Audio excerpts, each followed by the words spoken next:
welcome. It's been quite some time since we last streamed, so I figured we would do an end of season stream to recap the year and talk about all the insane, really dumb Chelsea things that happened, because there were a lot of them. And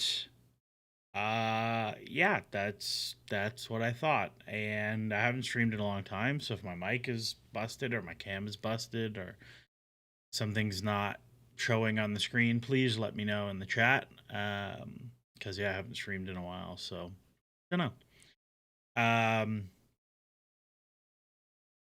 Yeah, I mean, I don't really know where to start because there's a lot. There's a lot to talk about, and a lot of things went wrong, and I don't really know. And we've got some. Today's not going to be a particular. Well, it'll be data informed because it's me talking, but it's not going to be super in the data weeds here. But it's going to be something. Nicholas Jackson says hello again, Kier. Ignore the name change. I don't know who that is now. I don't know. Nicholas Jackson ZZZZZ. Let me know who you were before. So I think maybe the best way to do this is to kind of go through the season and talk about the stuff that happened, and then obviously we'll talk about things as they come up. The what's it called? The progress bar is gone because we failed. We failed our progress. It's gone. So we'll start there. Okay. So the season. Chelsea go win the Club World Cup. Optimism in the fan base and I think at the club are all-time high. We're getting puff pieces in the Athletic. We're getting crazy interviews from everybody. We're getting whatever. Everybody's high. I think Chelsea were top of the Athletics fan optimism survey at 98% optimistic. That's really high to me. But make of it what you will. And I think one of the things that I and a lot of other people were really nervous about coming off of the Club World Cup was man, that's a really short preseason, right? Chelsea basically didn't. The players had 2 weeks off, I think, or 10 days off.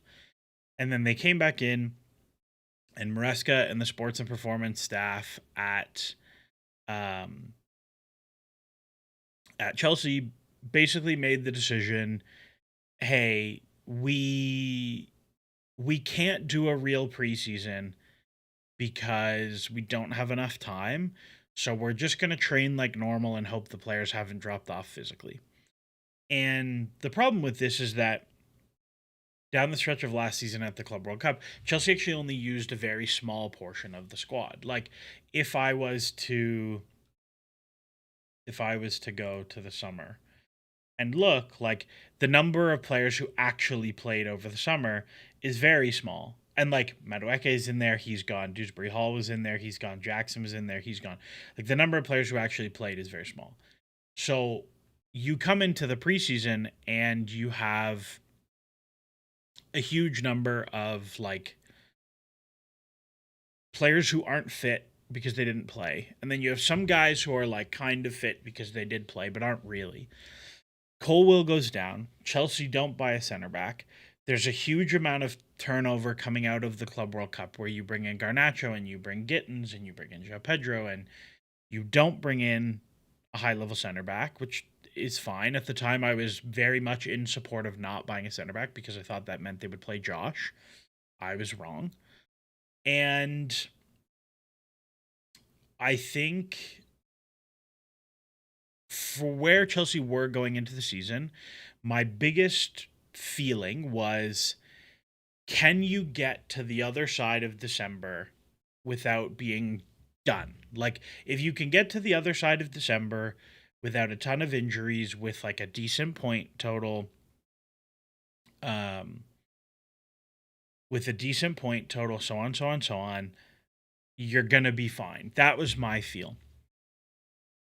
And so what happened? So we have the first like third of the season, right? You have basically everything until the end of November. You have Chelsea look pretty good. I can't remember where we were in the league. Like, I think we were third. We were thereabouts. You look at the losses that happen, and a lot of them were like pretty understandable. Like, you draw Palace the opening day, but deserve to win. Smash West Ham. You beat Fulham. You draw Brentford, but don't play very well.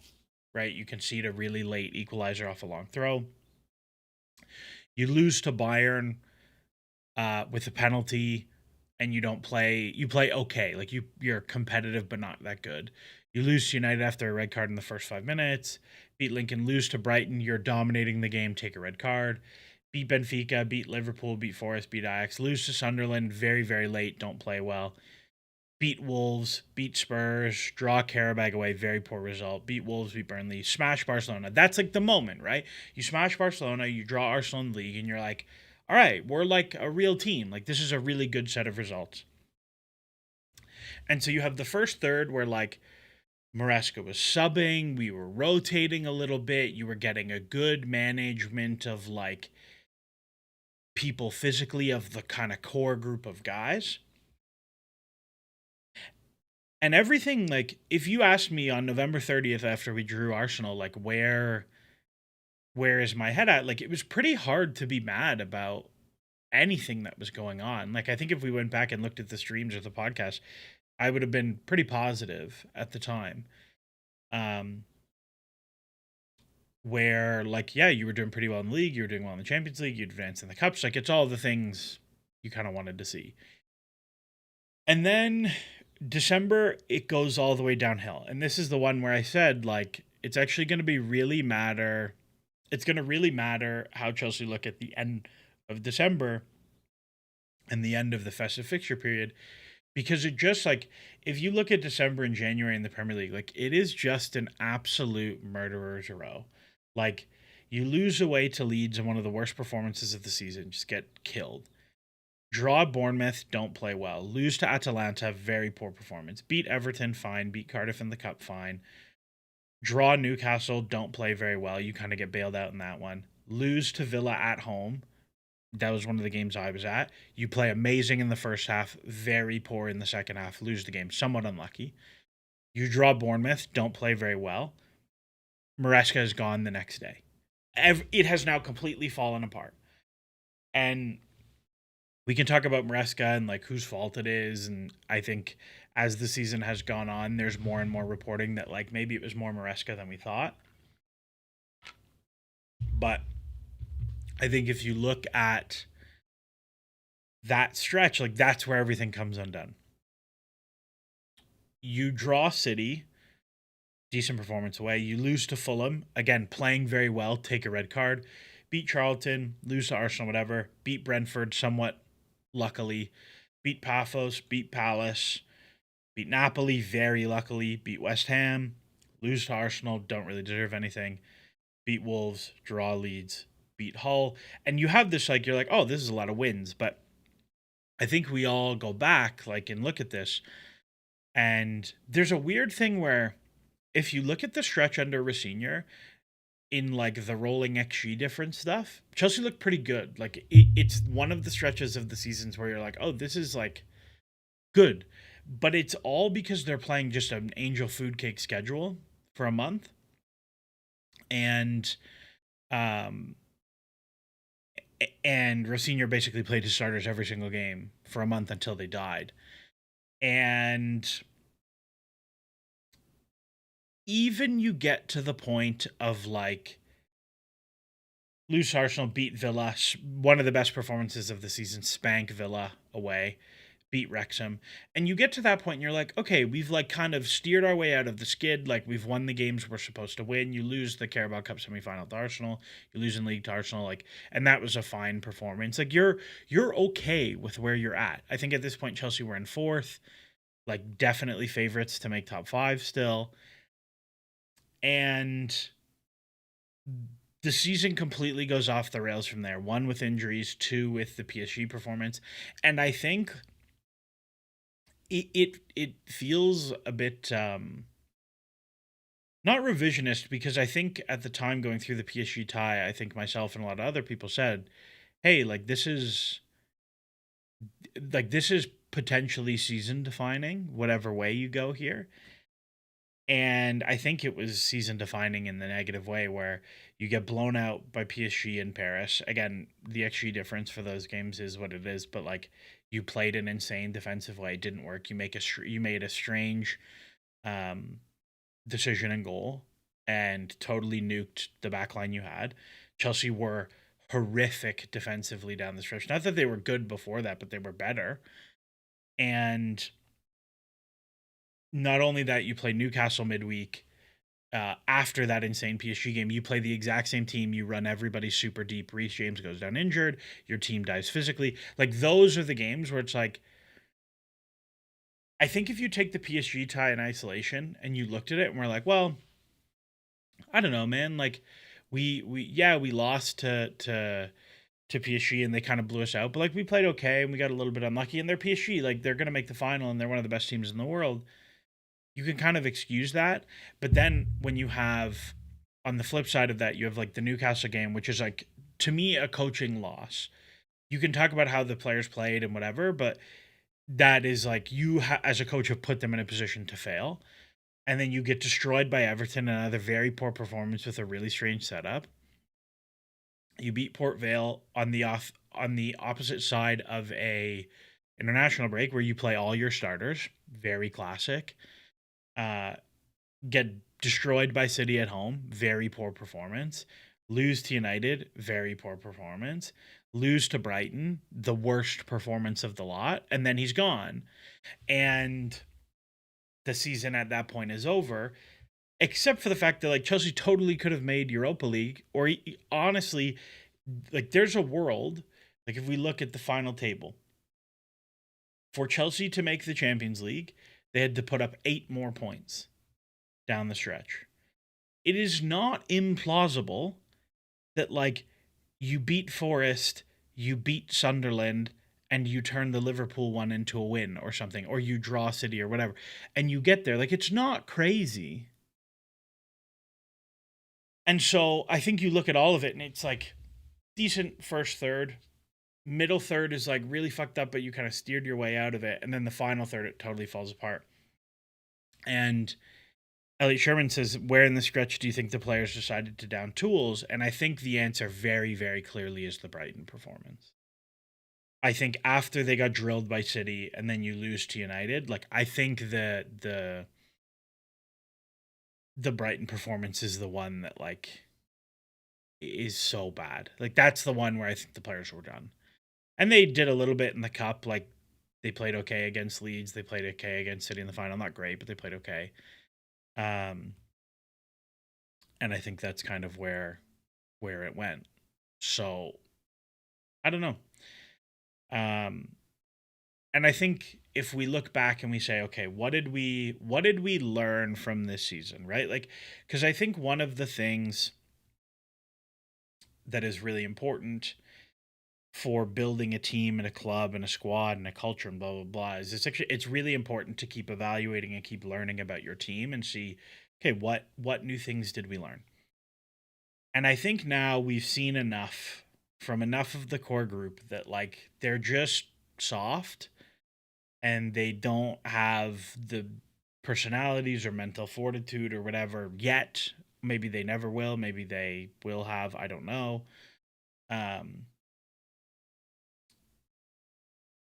that they just don't have it. Like, this is not a particularly data driven take by me, right? But if you go through the core group of guys, I think Enzo has, like, a lot about him. I think Enzo Fernandez is like a real guy. I think Sanchez, like, clearly does not have the mental fortitude to be a title winning goalkeeper. I think Sanchez had an excellent season, but I also think he got dropped the one time and turned back into a pumpkin. So, like, goalkeepers are weird, but we learned something. I think that we learned that Chalobah is probably just good squad player level, um, or is like the worst starter in a back four of a title winning team. You know what I mean? Where down the stretch last year, you had a really settled back four of like Cucurella, Chaloba, Colwill, James. Like that was the back four, and it looked good, and it worked at the Club World Cup. And then when Colwill goes down, and you just have like guys here and guys there, and like changes here, and sometimes it's Hato, and sometimes it's Gusto, and sometimes it's this, and like that's not him. He can't do all the roles, and I think that's a learning. I think Caicedo is very clearly overtaxed, and also can't play 8 trillion games. Like Caicedo played, you look and you're like, well, Caicedo played only 30 90s or 31 90s because he played 90 today. But like when you look at all comps wise, like these guys all had 4,000 minute seasons. Your two midfielders together had 4,100 and 4,300 minute seasons. That is insane. This is like what ruined Mason Mount as a footballer, right? And we can go through, and I'll go through all the players and we'll talk about it. But I think in terms of learnings, like they probably don't have it to be them. Like this is so ridiculous. I sound like a kid, but like they don't have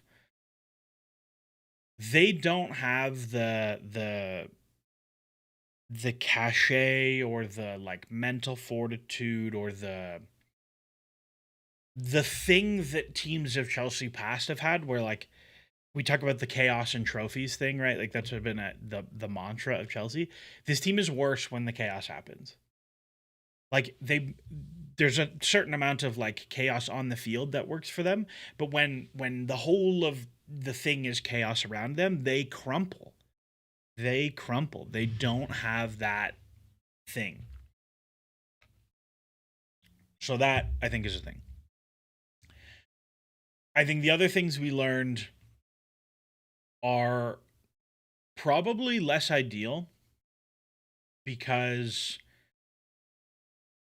like we didn't actually learn that much, right? Like of the players that you have to make big decisions on this summer, like guys who are up for new contracts or want new contracts or whatever, how much how much confidence do you have about them as a player? Like Andre Santos played 27 90s this year, right? And to me I'm like that feels like a lot of minutes, right? Like 2,400 minutes is a not insignificant amount of minutes. How much more do you, for everyone in chat, this is a question that I would love an answer to now. How much more do you feel you know about Andre now than you did when he came in at the end of last season? Because to me, I look at I look at what we've learned about Andre Santos and I'm like, I don't know. I think he's vaguely in the same place he was when he came in. Because he didn't get a stretch or he would get dropped or he would get kind of put out of nowhere. Like I don't know what I learned about him. Like so if I say like I'm building my midfield to be like a real title winning midfield, like is Andre Santos good enough to be in a real title winning midfield? Yeah, the place that I'm at is still he's a fourth midfielder. Like he's not your starter, he's your fourth midfielder. That's the place that I am now. But that's where I was at the beginning of the season, and I don't the error bars haven't narrowed on my take on that, right? Like a lot of this is how much did I at least gain confidence on the things that I know, and I don't. Um, I don't know. Um, I think like Cole Palmer, my error bars are even larger than they were at the beginning of the season. Like, yes, he was injured and he missed a lot of time, but also he was like fine down the stretch and was terrible. So I don't know. How much did I learn about Joro Hato? I think Hato's good, but I thought he was good before. I don't know. Garnacho, like you look at Garnacho and you're like, Garnacho sucks. He had a terrible year. And then you look and you're like, well, actually he put up 12 and 24. Like, I don't know.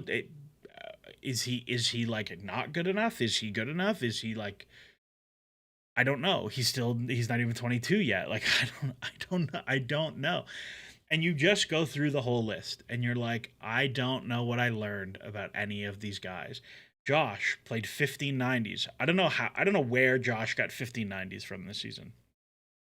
I don't know where, like, I don't know how all of his minutes added up to 1590s. I don't know where those minutes all came from.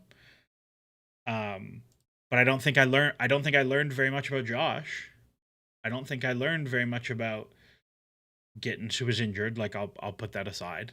I don't know. I don't know what we learned. I don't know what we learned, and I particularly don't know what we learned about like these guys at the bottom of the team. Like, and we'll talk about the loans and like what a disaster all of that was, but I don't know what we learned. And I just like look at the season. Guillou, Bonanotte, Terry George played 1690s. Like, what, where, why? I don't get anything. I don't get anything. AP says we learned a lot about players that definitely have to go. I don't agree with that, because I think if you ask 10 smart Chelsea fans, you can do exactly one outgoing and exactly one incoming, you would get probably 7 different answers. Like, I don't think we learned that much about the players that need to go. And so you look at all of this and you're like, man, this is such a disaster. Like, blah, like, why? Like, the team is so bad, so on, so on, so on, so on. And then we look at the season level metrics, right? And so we go by expected goal difference. Chelsea comfortably third by expected goal difference. Chelsea are comfortably top 4. Well, whatever. They're kind of close to 5th by expected threat difference. They score very highly for build-up success. They score very well. Well, they score kind of well for disrupting opposition build-up. They score okay for dangerous losses in their zone.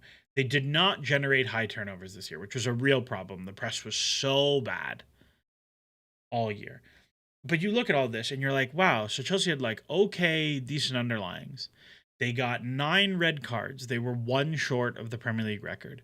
They gave up so many penalties. They were so bad on defensive set pieces, like unsustainably bad on defensive set pieces. They finished poorly. Like, Chelsea are behind their like, if I go to understat, like, Chelsea scored 58 goals from 73 xg, 72 xg, and they like it's unlikely to end up there. They finish with like a +6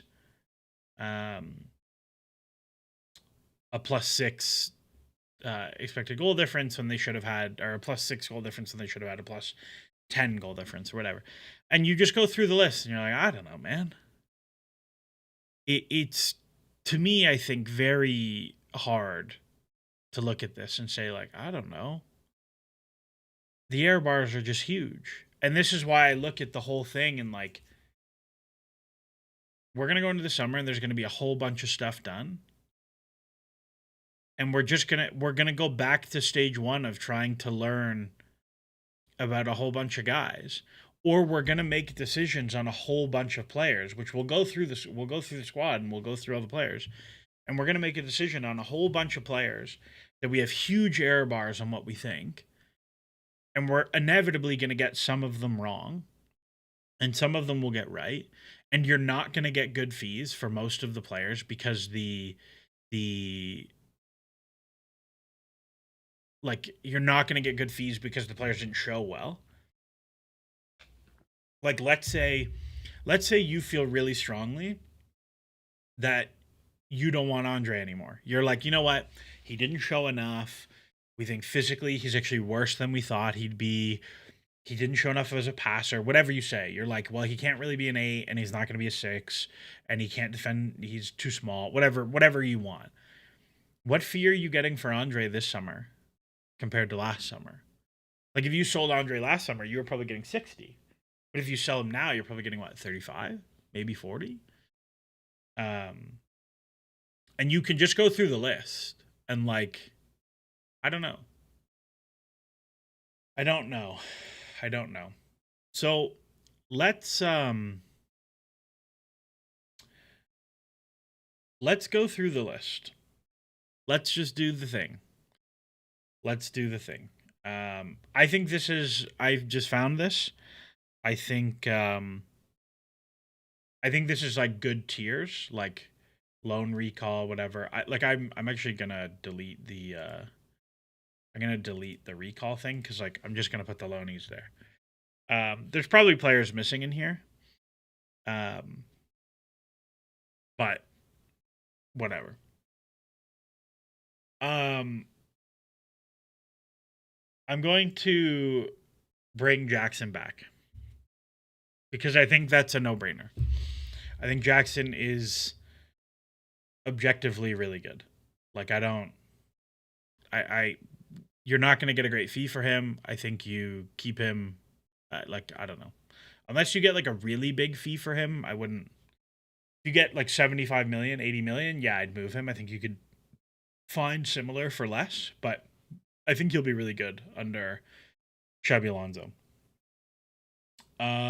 Reggie Walsh should go out on loan.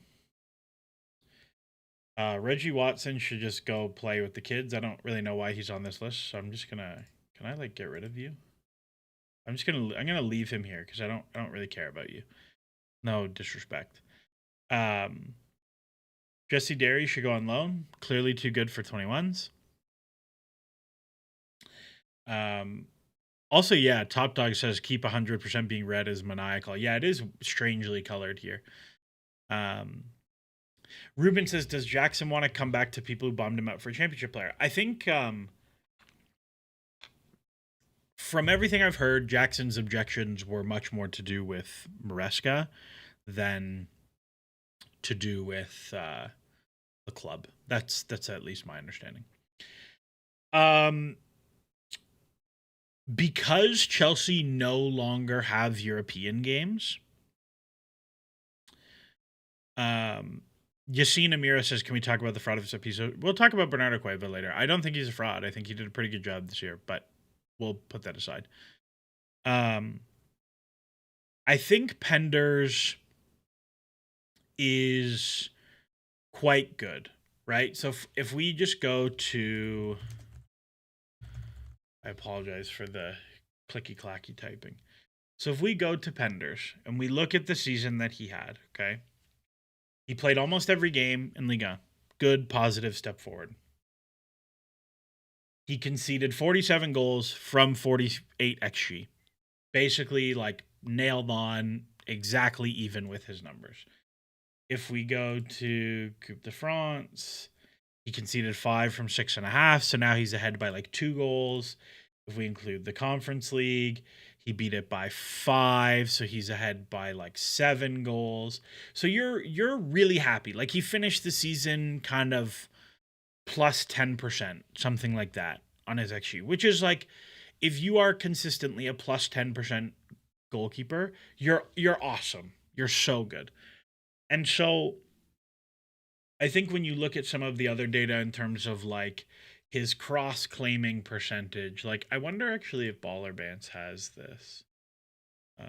Back to players. I don't know if they have goalkeepers in here. Pendy. Let's look at Pendy and see what he's got. Oh, you don't have... Ooh, it doesn't have all his stuff. It just has player stats. That sucks. I'm trying to think where else. I don't know. I don't really care. We can find it later. But I think if you look at the season, you're really happy with the season that that Penders has had. And so I think because you have no European games, I think you bring him in and start him now. And I don't know how I feel about doing that. I think Chelsea will do it. Like what I want, what Chelsea want are often two different things. I think Chelsea will bring him back 100%, and I'm fine with it. I wouldn't be mad. I'm kind of just like I'm cool with it. It's fine for me. Um so that's kind of where I'm at on that one. Um and Roshan says Petrovic was lights out at Strasbourg and was somewhere between pedestrian to bad in the Premier League. It's not easy to take the step up. So a couple things. One, Petrovic was better at Strasbourg than Penders was, but he was better in a different way, right? Like Petrovic still didn't claim crosses. He passed the ball a lot, but he wasn't good at passing, right? Like there were a lot of people being like, "Look how many touches Petrovic had," but he wasn't good at passing. Penders is a legitimately good passer. The other thing is Penders is an excellent, excellent, excellent cross taker. And he's a very good 1v1 goalkeeper, like saving 1v1s.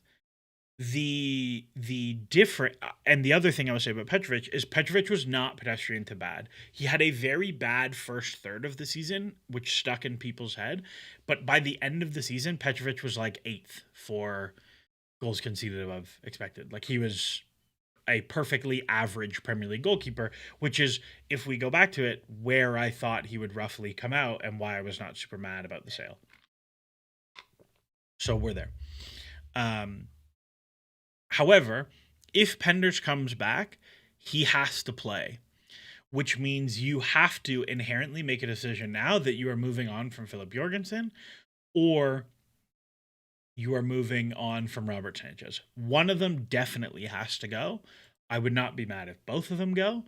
I guess I'll put them both here because like I would sell both and just bring in a domestic like I would bring in like I would bring in like uh, uh Alex Johnston or like a good but not amazing and older English goalkeeper. Like that's what I would do. Um Elliot Sherman says genuinely curious who buys Jorg. I think Jorgensen will get some interest back in Spain. I would bet he gets some interest from Italy. Chelsea will make a loss, but I bet you they'd get like 12 million for him or something. Roshan says, I agree Penders has a higher ceiling and much wider skill set, but if you can't prevent goals, but he did. He was +7 on his stuff for the whole season, which is like pretty good.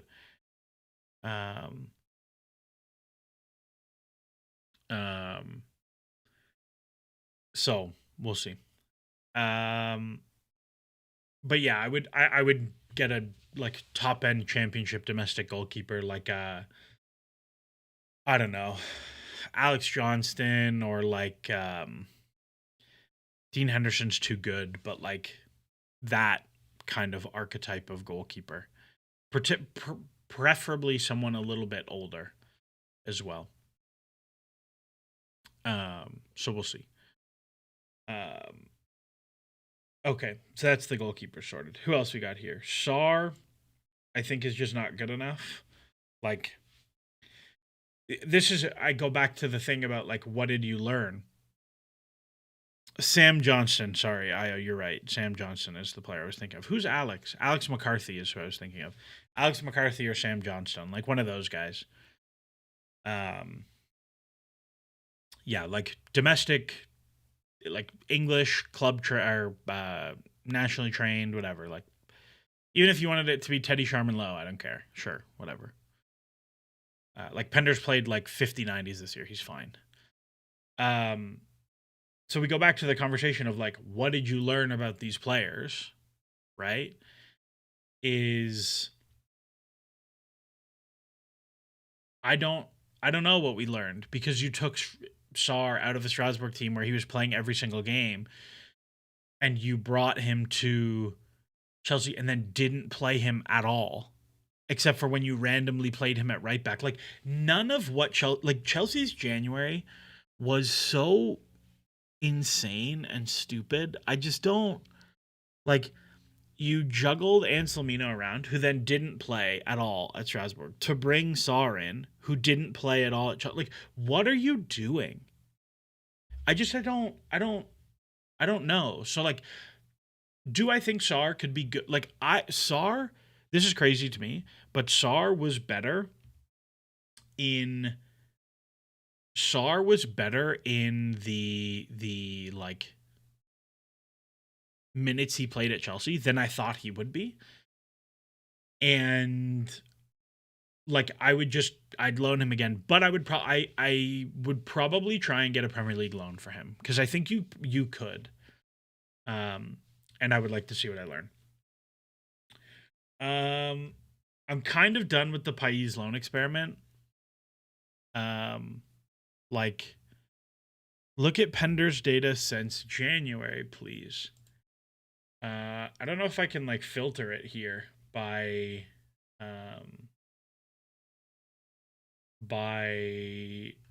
time. Why Eden Hazard? Why should I filter it since January? Do you think he's been better in the back half of the season or worse? Because I think he's been better. Like, I think he was pretty average or worse in the first half of the season, and I think he's gotten better in the second half of the season. I'm kind of done with the Pais thing, and I think a lot of it is Chelsea's fault. Like, bringing him to the US to not play instead of letting him settle in France early, have a full preseason, like really figure out his life in France, to like have a good loan the way Andre did. Even like cutting his loan short to then go to Argentina, like I don't really get any of that. I just like I don't understand anything that they've done with him. And he's like also not really playing at River Plate, and then he hurt his shoulder, I think. Like, I truly don't understand anything Chelsea have tried to do with him. I would sell him if you can find a clever domestic loan, maybe. But I'd probably just call it a day and try and get your money back and move on. Anselmino, I'm out. Like, he's too injured. He doesn't do anything. He's too injured. He looked okay in limited minutes in Germany, but like, he's perma injured. Like, I would just he's like Carney to me. Like, interesting prospect, but I just cut my losses. Top dog, how is Jorgensen not sell 100%? Because I like, you're probably not going to sell both, so you're just going to sell whatever one you get a better offer for. But like, sure, realistically, he's actually down here. I'm not going to put Ted Kurd because I don't care. Kellyman has actually like played his way into being an interesting prospect. Kellyman has had like a surprisingly productive championship season, or League One season, sorry, with Cardiff. Like, enough that you're like, oh, actually, this might be an interesting prospect. He's a little bit older though. So like, you never know. Like, you compare him to Leo Castledine. But like, Leo Castledine was better in League One, but you got a lot of money, or well, you moved on for him. It's like, he has played his way into being worth being on the list. Does Kellyman take a loan spot? No, because he's under 21 and it's a domestic loan. So domestic loans, I believe, are still exempt from the loan totals anyways. I think not next year, but the year after, England have to come into compliance with the FIFA loan stuff. Caleb Wiley can go. He hasn't done that much. He's also injured a lot. I'm just moving on from him. So it is what it is. Kenda can keep. I think he's going to be a really, really interesting player under Xabi Alonso, whether we pay a back four or a back three. If we play a back three, I would bet Kenda is a very good left wing back for us. Um, I am pretty curious about longer term, like what is the plan with all the wingers in terms of Estevao and Kenda and like all those guys. Also, a really funny thing is I think my projection for Estevao, I'd have to go look, was like that he would get like 5 and 12 in the league, and he would end up like 10 in 20 or something total, and he ended up 11, 18 and 18. So it's pretty. My projection actually ended up being close, mostly because he got injured, but I thought that was interesting. I'm not going to touch any of these like youth goalkeepers. Also, some of them are here twice, and I don't really understand. But that's separate. Mayuka needs to go on loan. He was so good for the U21s. He probably should have gone in January.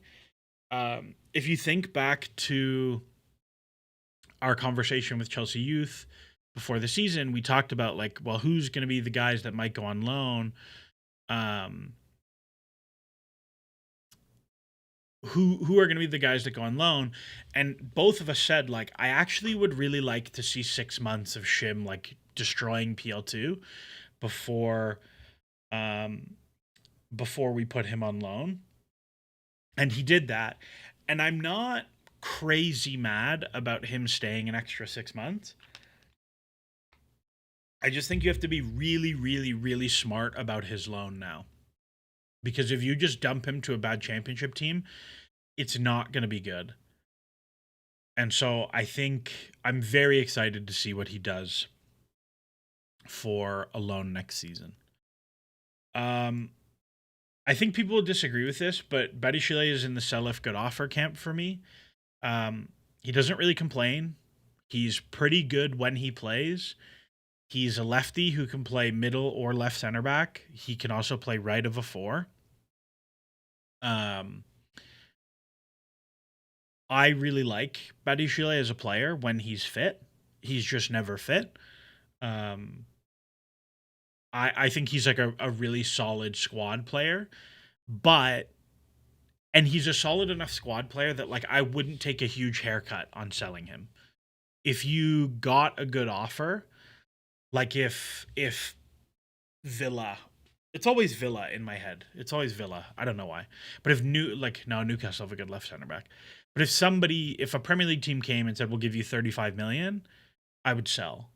But if you're only getting like 17, 18 million, I would hold on to him. Like I think he's a useful squad player. Top Deck says so Jackson is a starter next season in place of Fu. I don't know if he's a starter, but like I'm just keeping him for sure. Like in my opinion, I would keep him.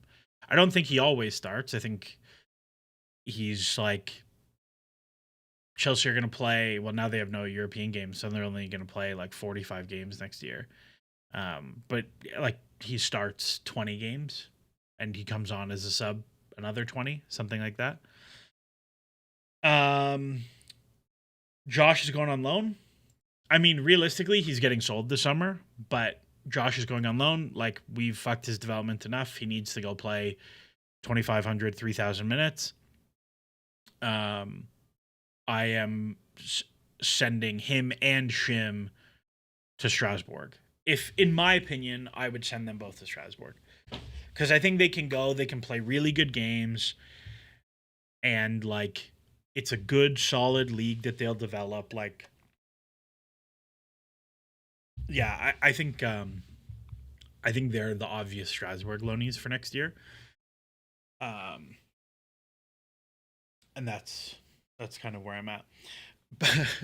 Buddy Shea gives vibes of a person who writes for 1 hour every day in his diary the most philosophical thoughts, but never shares them. Yeah, that is very accurate. So good bench rotation for Jackson. Sure, I guess. I don't know. He'll start half of the games. I don't know if that's a bench player. Gonna have him bitching all season. He's not, though. He just went to Bayern and didn't play that much and didn't complain the whole year. So I don't know. Gaga will go. I had heard that he was going to go in January and a move fell through. I would bet he goes. I would bet Everton take up the option on Tyreek George. That would be my guess. I would not hate if Chelsea decided to invest some more time into him and be like, actually, maybe we'll loan you, but I would bet that he is sold. Um, so I'm not gonna pick that. Um, Asugo is a really awkward one because he needs to play, and now that you don't have Europe, like the squad needs to shrink. Shreyas Ram says Gaga to Toronto FC. Who says no? TFC say no. He is going to cost a lot of money for an MLS team. 25 million was the option on Tariq. I think it was 22. But I could see them activating it, or I could see them agreeing a fee for like 19 or something like that, and not doing the option. But my understanding is like Everton quite like him.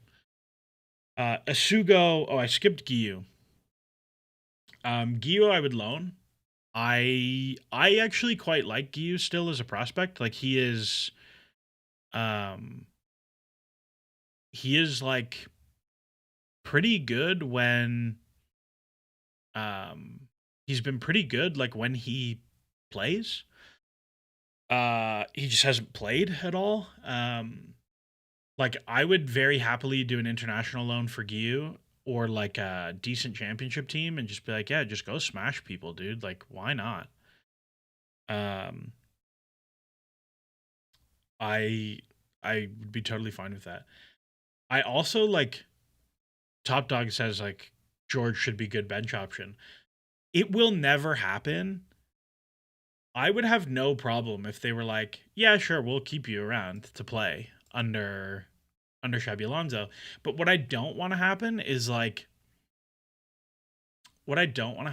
I don't want this situation where it's like this, right? Where it's Josh, George, and Shim are in the squad and they play like 400, 500, 800 minutes. Like I just have no interest in that. I want them to play a huge amount of minutes. And then when they play a huge amount of minutes, like they'll be much better players. The same thing for Giyu. Like I don't think Giyu will ever be a starter for Chelsea. I don't even know if he'll ever be like a consistently positive squad player for Chelsea. But what I do know is if you tried to sell Giyu tomorrow, you would probably get 7-8 million for him. You paid 5. But if you send Giyu on loan to Strasbourg, another player would not be mad if you went to Strasbourg. If you sent him to Strasbourg or you sent him to Belgium or Holland or top end of the championship or La Liga 2 or somewhere where like no he's going to go and he's going to play 30 games and he's going to score 15 goals, you're going to sell him for 20 next summer. And so like purely from an asset management perspective, I think Giyu is an obvious loan, not sell. Because he's shown enough when he plays that he scores at a decent rate. I don't know why you wouldn't. It's the same thing with George, right? Like you could say George is in the sell 100%. And I think Chelsea are because Chelsea think that they will get 18 to 20 million for him. But if Chelsea were smart, like the better way to manage Tyreek George is you get him 2,500 good minutes somewhere and he's going to be a much more attractive sale. The same thing with Josh, right? Like if you sold Josh this summer, you're probably only going to get 25 for him, maybe 22. Like it's going to be very similar to the Mark Gerhe sale. But if you played like if over the past 2 seasons Josh had gotten 4,000 minutes, one, what does he look like for you? And two, what is the sale? Right? Um, so I don't know. Nicholas Jackson says Gio 11 goals, 2 assists, and Segundo with Girona could def command his fee. I think that's exactly the example, right? He goes to Girona, he scores 12 goals, and you sell him for 18 million next year instead. Um, Oliver, this is a good question. Oliver, I'm going to save your question about KDH. Should we have loaned KDH instead of selling him? I will save that one for when we talk about Delap. Because Delap is this little fucking ogre over here. So Sugo. A Sugo is another weird one, right? Where it's a low fee. But now that you have no Europe, he was like your sixth midfielder. Like, how many games is he really going to get for you next year? And so the question becomes like, I don't know, like, is he going to really play? And so I think he goes into the loan group. And I think when you're looking at this loan group so far, right? Like, I'm gonna split them as like domestic and international. Um, can I add a row below? I'm gonna make these Strasbourg just to like put them as their own thing, and I'll make it a light blue. Oh, what the fuck? I didn't want to do that. No. All right. You're alone. So like these guys are here. And I'm gonna add another tier. We're gonna get even more ridiculous. Add a row below. Domestic loan. We're doing a full squad planner now. Domestic loan. I don't know what happened there. Sure, I broke it. And international loan. So like these guys are all domestic loans. You're getting a Premier League loan. And then like I have no problem with these four. And then like obviously you can't send four to Strasbourg, so like one of them can go somewhere else. So like if let's say Guillaume is going to Segunda, like just to make it work. Like I would have no problem with this as currently constructed. But I think Asugo's alone. I think he's alone. I think he's gotta I think he's gotta go. Disasi, I think unfortunately is sold. It's very unfortunate that West Ham got relegated because I think they would have bought him. But I think at this point, Disasi goes. Garnacho goes into sell if good offer. I personally would not like give up on his development. I think again, you look at his track record over the last whatever couple of years as a very young player in some super dysfunctional teams. Like he's still produced at a decent rate, but I think he's very clearly like not mentally all there is what I would say. Like after the really poor West Ham game, he was basically a pumpkin the rest of the season. Like he just like he would come on as a sub later after that and like he'd get the ball and like you could see him like shaking like a leaf in the wind. Like it just wasn't, I don't know. I think he's a good player. I wouldn't give up on him. And I think you can get an offer probably pretty close to what you paid. And so like this is the same question as Dewsbury Hall and Delap. So like we can just do Delap as well. Where Dewsbury Hall, Delap, Garnacho are all kind of the same thing, right? Where like, okay, this is a young player from a domestic team that we think we're getting a market opportunity fee on, where I did not like Delap because I thought Delap was a bad player. Like I didn't think Delap would work, right? But also, like, how much does it say that we're this far in and there's 3 players I want to keep? Just putting that out there. I did not think Delap would work, right?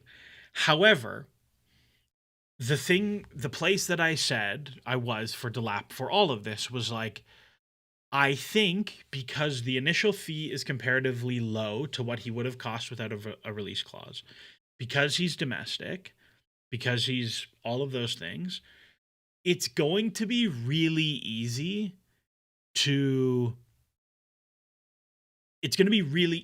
get most of your money back no matter what.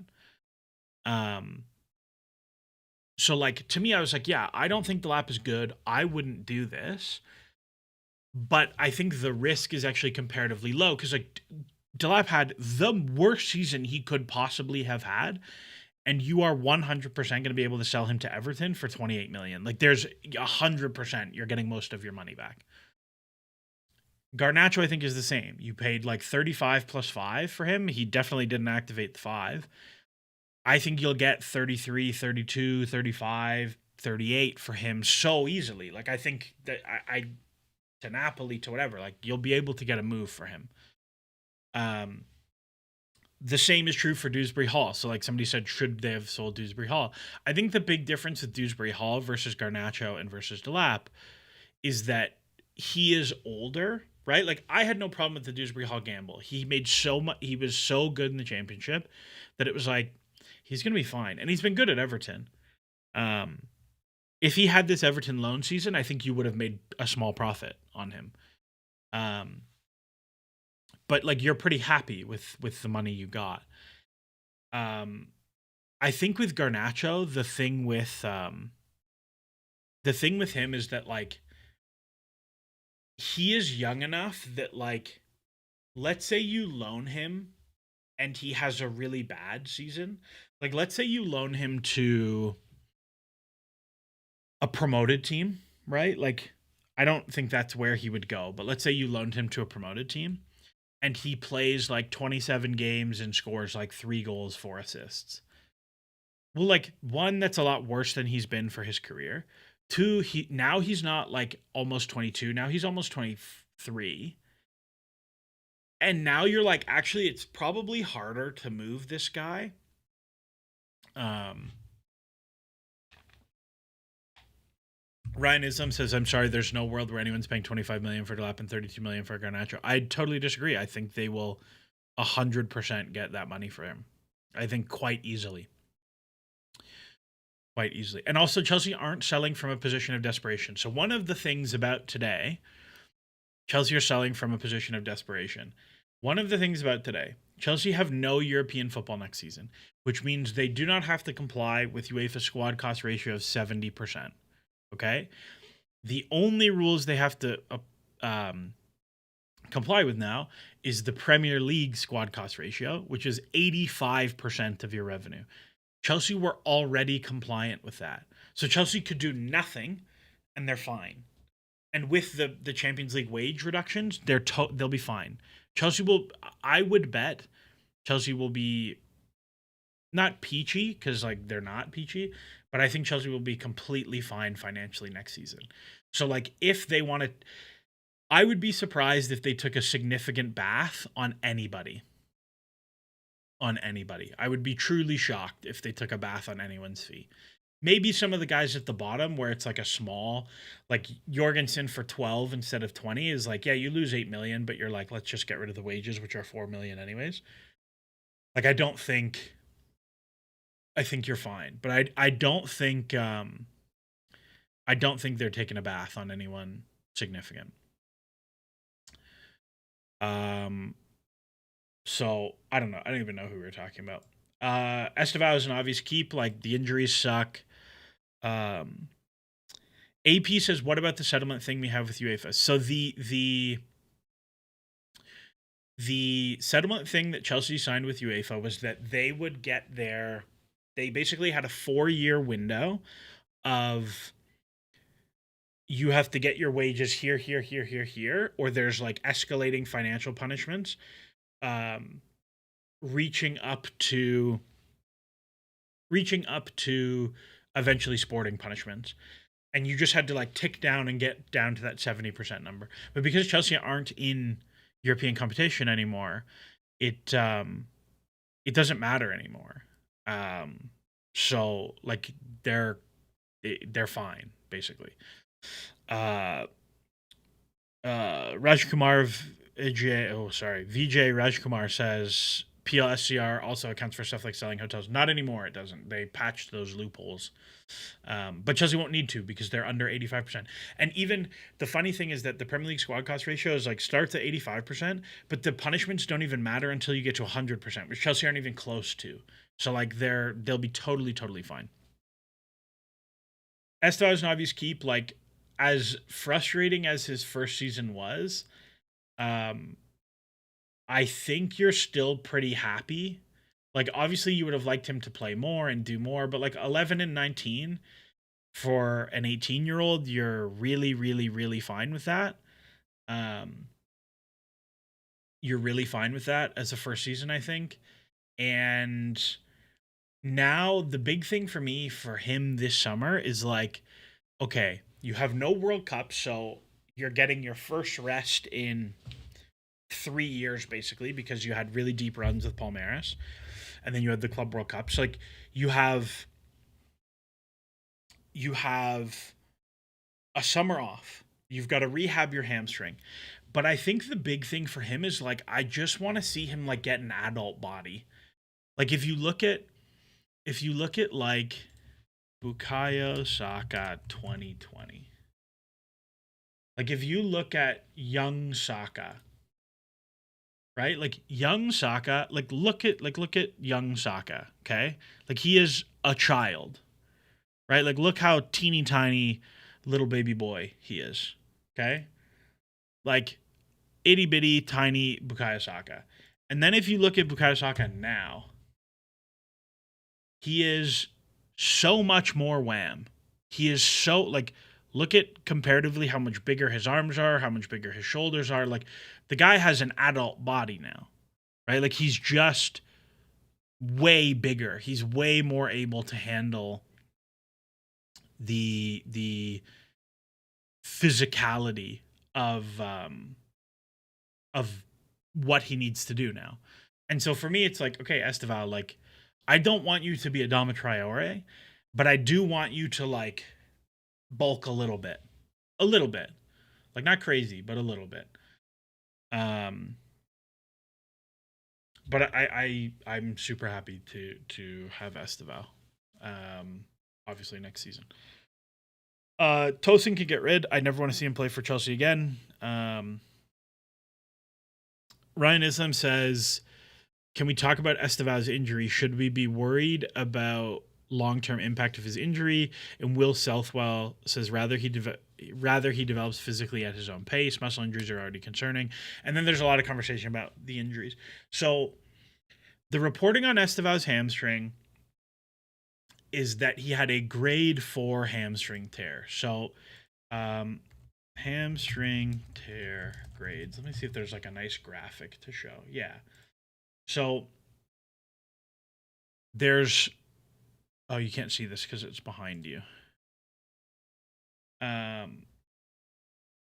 So effectively, there are grades to muscle injuries, right? So grade 1 is like is often just called a strain, right? So you have really small micro tears, or it's only a few fibers, but it's very small.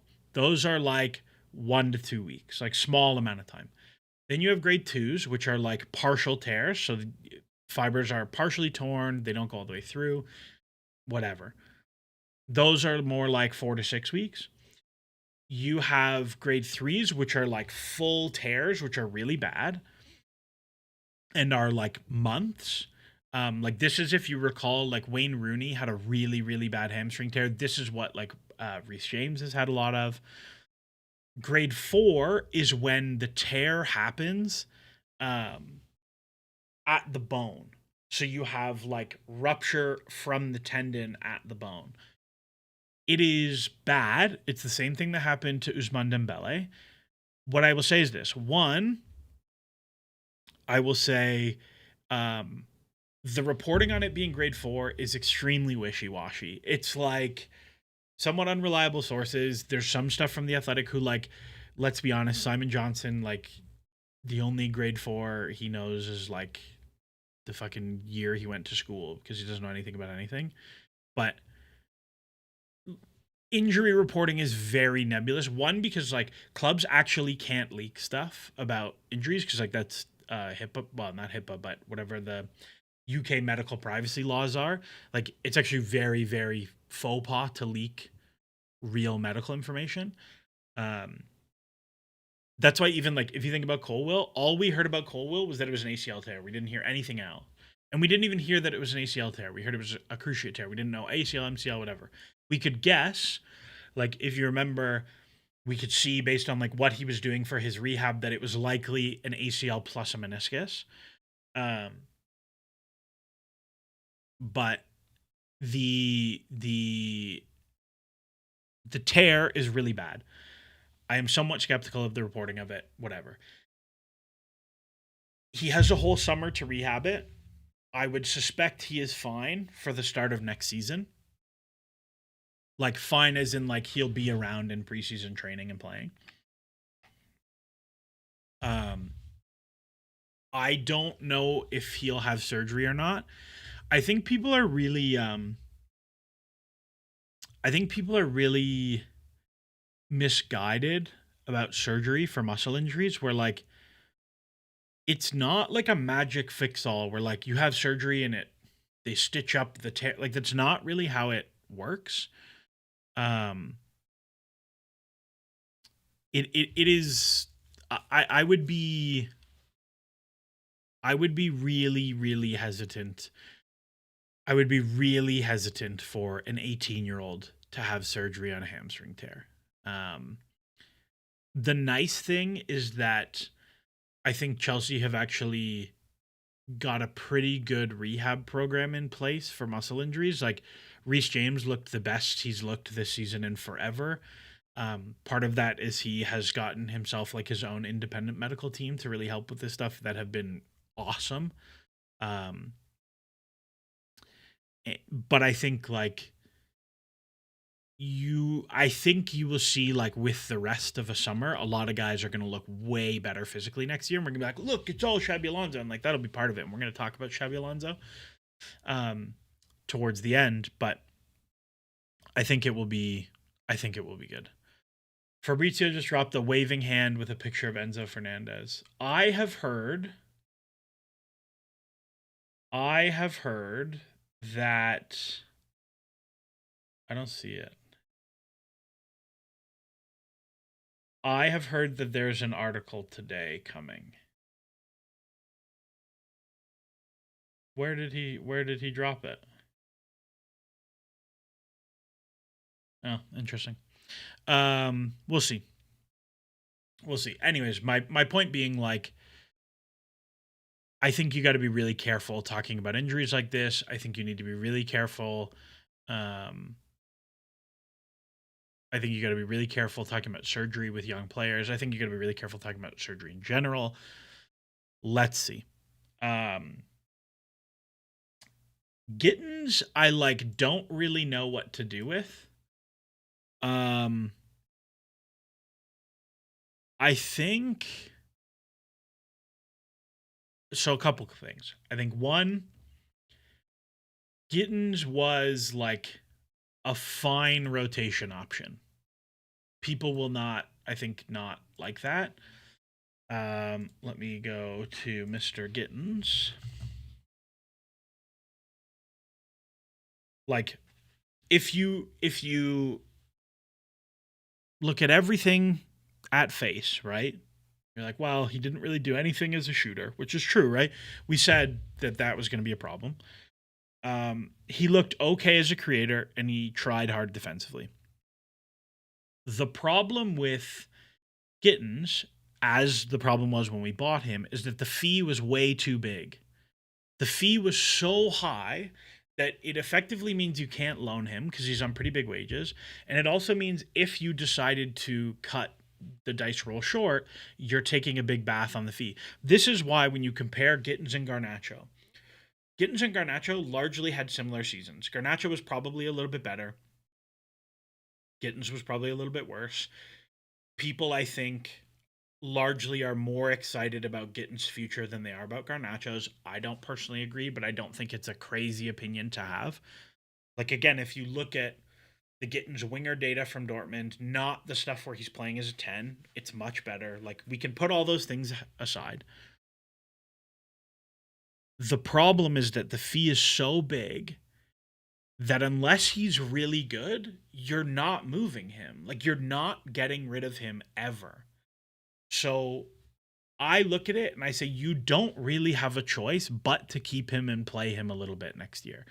And I will say, like Lord Flacco says, getting sucked in a 3-4-3, and we're possibly going back to it. So a couple things. One, I don't think we're going to play a 3-4-3. I think Alonso is going to play back four, and we will come to this. The second half of this is I think Xabi Alonso is a much better coach than Edin Terzic.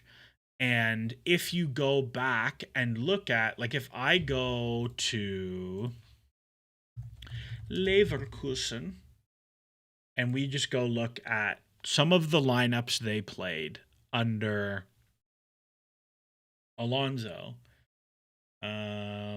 like, okay, here's the last season under Alonso, right? If I go look at some of the lineups, you have a lot of like Wirtz's left 10, but you also have like some Karim Adeyemi as left 10. No, not Karim Adeyemi. I'm looking the wrong side. Sorry. That's Wirtz's left 10. 16. You have Buendia. Like, it's very tenny for the most part, but you also have like a bunch of games where he played. They might have been the season before. I gotta find it. Where is he? You have Nathan Tella, who's like wide forwardy. There were a bunch of games where he played Victor Boniface off the left. Like, that's one of the ones where I'm like, ooh, I'm really into the idea of like Jackson playing under Alonso. I think is a really exciting fit. So I am less concerned about that, but I think like you can do stuff where he plays as a super aggressive wingback, right? Like, I think that's totally fine. I would not be super mad if you did a Premier League loan for him, right? Like, if you got him, if you got Gittins, like, let's say Iraola goes to Palace. Let's say Iraola goes to Palace and he goes to Palace on loan. Yeah, like, I'm fine with that. But I don't think you're getting a good loan for him. So I think you keep him and he's going to play. Perfect Man 3077 says, when you look at amortization, the fees are not too impactful. The problem with this, though, right, is, so we talk about amortization, is that amortization ends when you move him. So if you buy a player for 60 million on a 5-year contract, let's say 50 because it's easier. 50 million on a 5-year contract, that's 10 million per year. So you play one season and you want to move the player.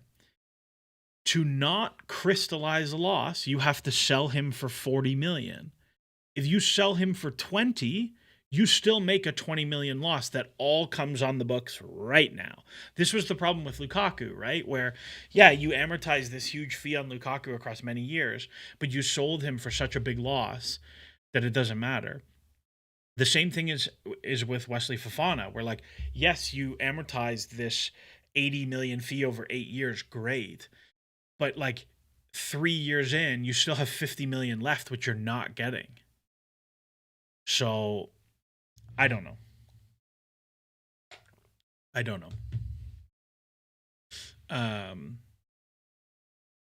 So we'll see.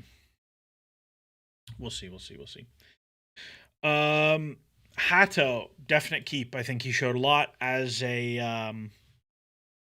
I think he showed a lot in terms of playing as a left back, playing as a left center back, like, pretty versatile, good player. Like, I think there's a lot to like there. There's not a ton to say about him. Lavia, I just think you have to call it a day. I think the problem with Lavia, again, is the amortization thing, where like the remaining book value on Lavia is very bad. Like Baseman has, this was last year, right? So if we find Romeo Lavia, where is he? Romeo Lavia at the end of at the beginning of this season had 40 million left. So if you cut 7 million from that, he's got 30 million left. Do you think you can get 30 million for Romeo Lavia? The answer to that is like, probably not.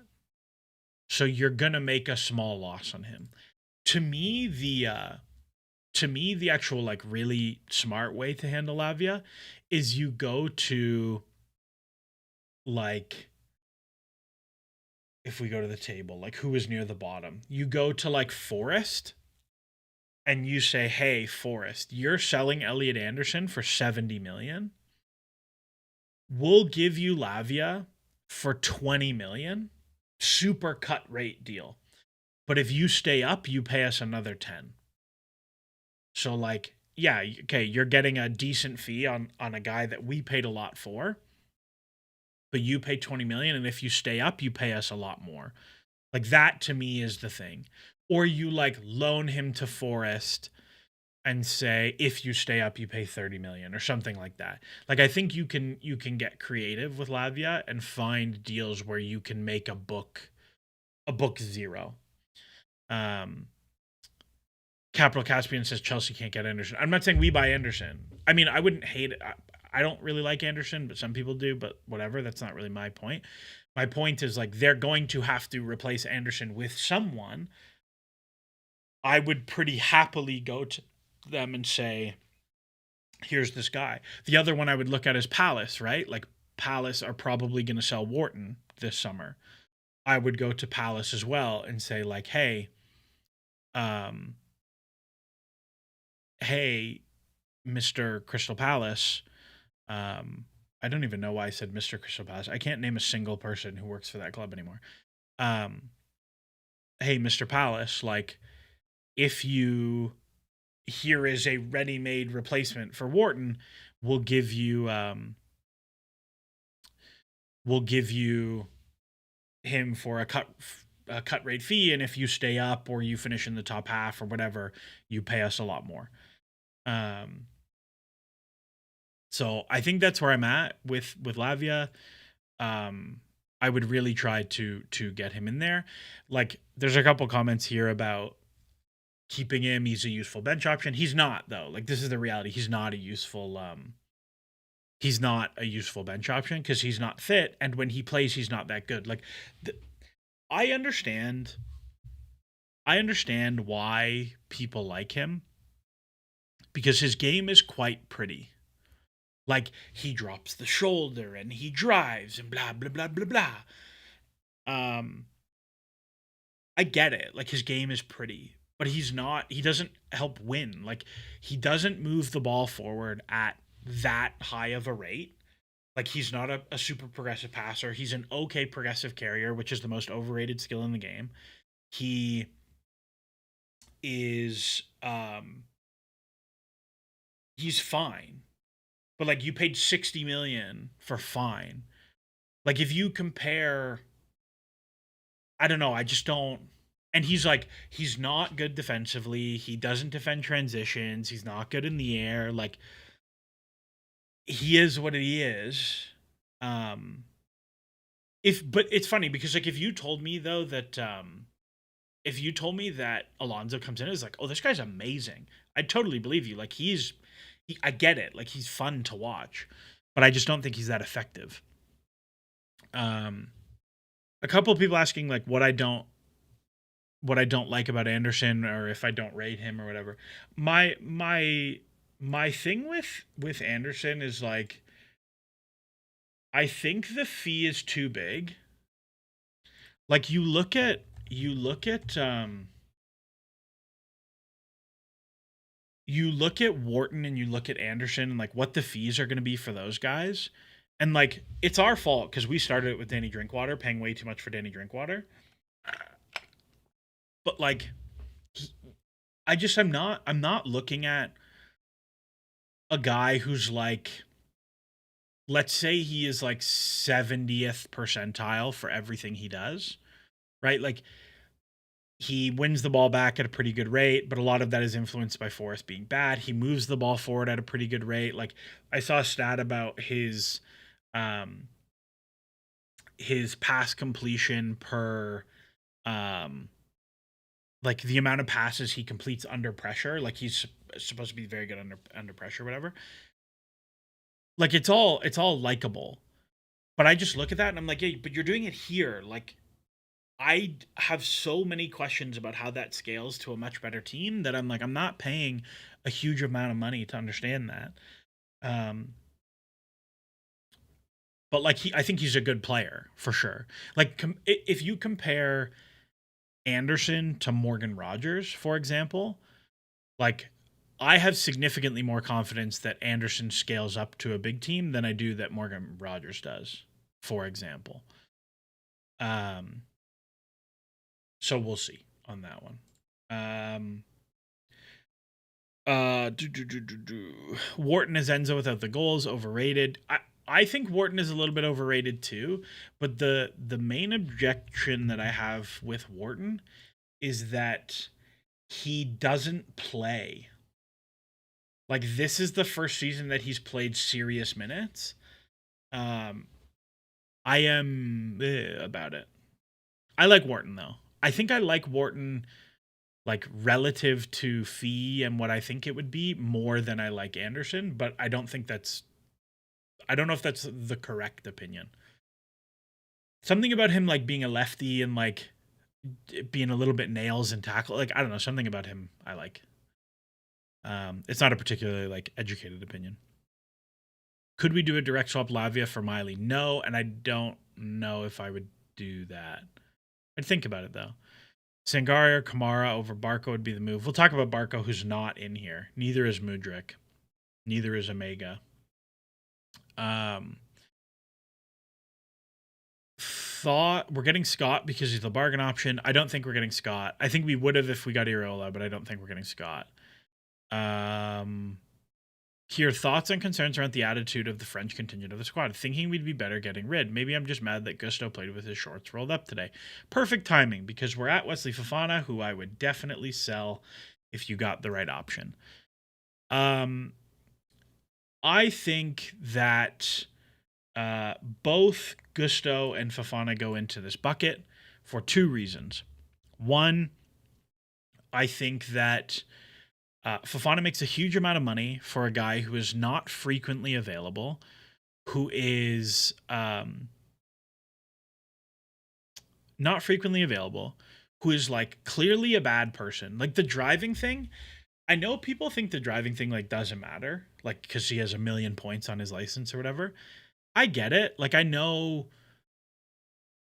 it's like, well, who cares what they do in there? But like I actually think that translates to like who you are in all of the facets of your life, and I'm not about it.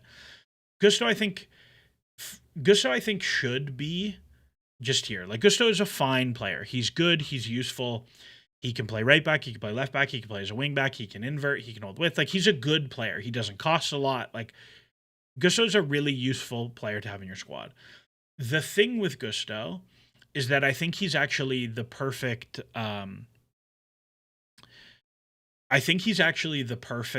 like example of the way the model should work is that you bought Gusto, you brought him in on reasonably low wages. He is fine and useful, but he has not elevated himself to being like actually really, really good. And but he is now at the point where like he wants a new contract for more money, and like I don't think anyone who watched this season comes away from it being like, well, I really want to give Gusto a new contract for more money. So to me, I'm at the point where like if we go back to the remaining value thing, where's Malo Gusto? 17 million, 3.5 will roll off. So you have like 14 million left.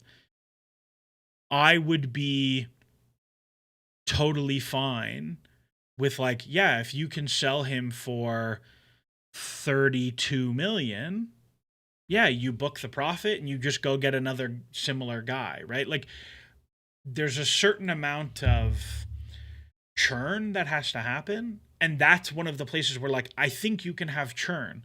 I don't think you should have churn with like your starting winger and your starting striker and your starting center back every year. I think that's bad. It's hard. But I think your backup right back is actually a really easy place to have churn. We're like, yeah, we rotate through and we do whatever.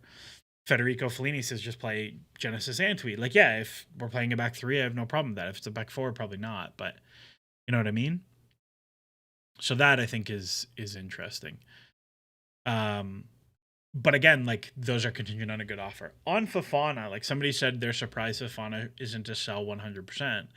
My thing with Fofana is his remaining value is very high. Where are you, Mr. Fofana? There's actually only 30 million left after this season. You could probably make a book profit. But he makes a lot of money, and I don't think he wants to leave. So it's an awkward thing to do. Like, I think it's very hard to move him from a cost perspective.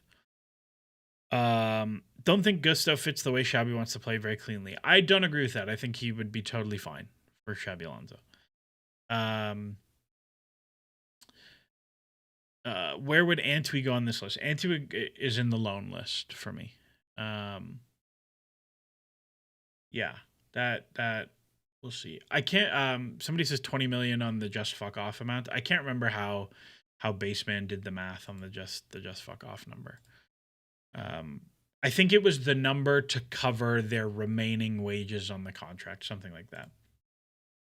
I'm sure he'll text me and let me know. So that's where I am.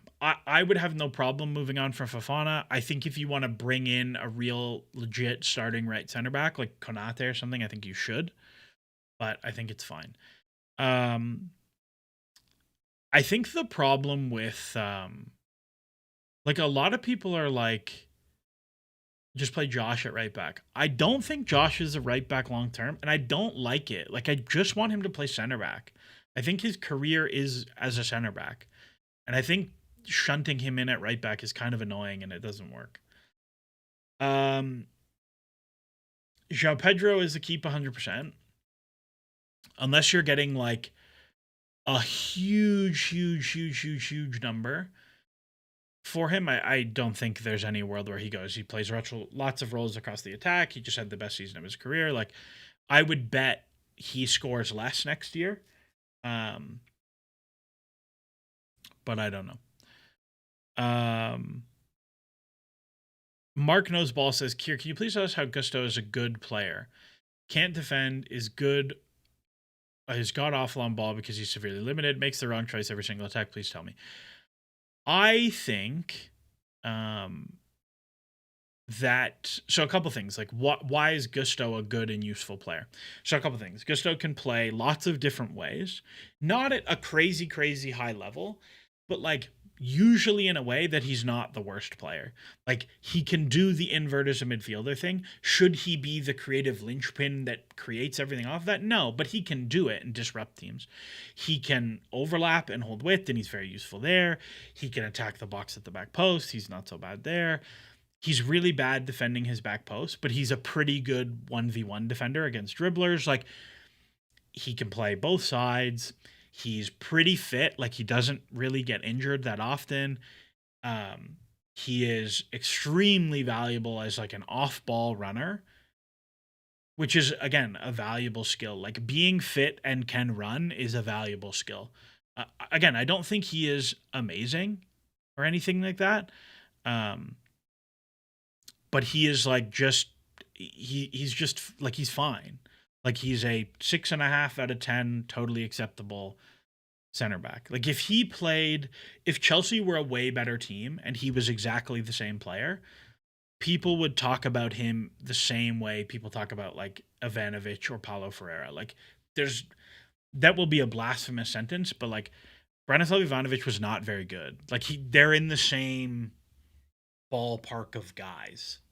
Paulo Ferreira, same ballpark of guys. Like, they're just fine. They're useful squad players on good teams. But he plays too much because Reece James is always injured and because we have pervert managers who do weird stuff.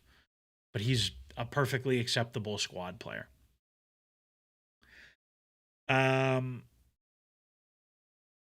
What else we get in there? What role do you think super incredible Brazilian talent Dinner Evangelista should play? I think succeed in the he will succeed in the like human financial trafficking take. Um, Mark knows ball. You are contradicting yourself, lol. You tweet about how bad he is every week. I mean, yeah, I tweet about how much I hate players all the time. I don't like Gusto at all. Um, I don't like Gusto, but that's not like an objective take. There are lots of players that I think are good, but I hate. And because I hate them, I say they're shit, but they're not shit. Um, like it's the same thing about Garnacho. Like everybody tweets out how he's shit, but he's not shit. They just don't like him, which is a different thing. I don't like Gusto, but I don't think he's shit. Even if I say he's shit. Um Ivanovic is one of the best defenders we've ever had. No, he's not. And a club legend. Yes, he is. He is a club legend, but he's not one of the best defenders we've ever had. Not even close. Good player, useful player, but like just fine. Chaloba, I think he's like a fine squad player. He can do lots of things. He's very, very cheap. I am totally fine with keeping him around. He can do lots of things. Colwill is easy keep. I have no questions about that. Lord Flacker says on the topic of club legends, can we get a few words about Aspi retiring? I hope the club brings Aspi back in some way, shape, or form. I really do. He was like, you want to talk about like culture? That guy's a culture guy. Just shut up and graft and work hard. Like that guy's legit. Trev can stay if he's banned from social media. I don't know what Trev did on social media, but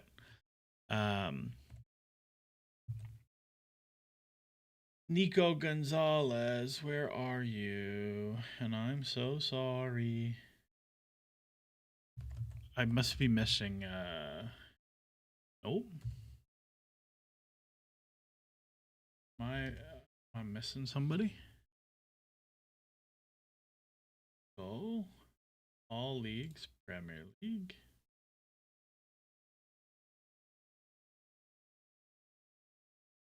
Well, who am I missing here? Oh my goodness, that's too many names. I'm definitely missing accents on it, and I don't want to deal with that. Oh my god. Okay, where is he? Am I blind? Where is he?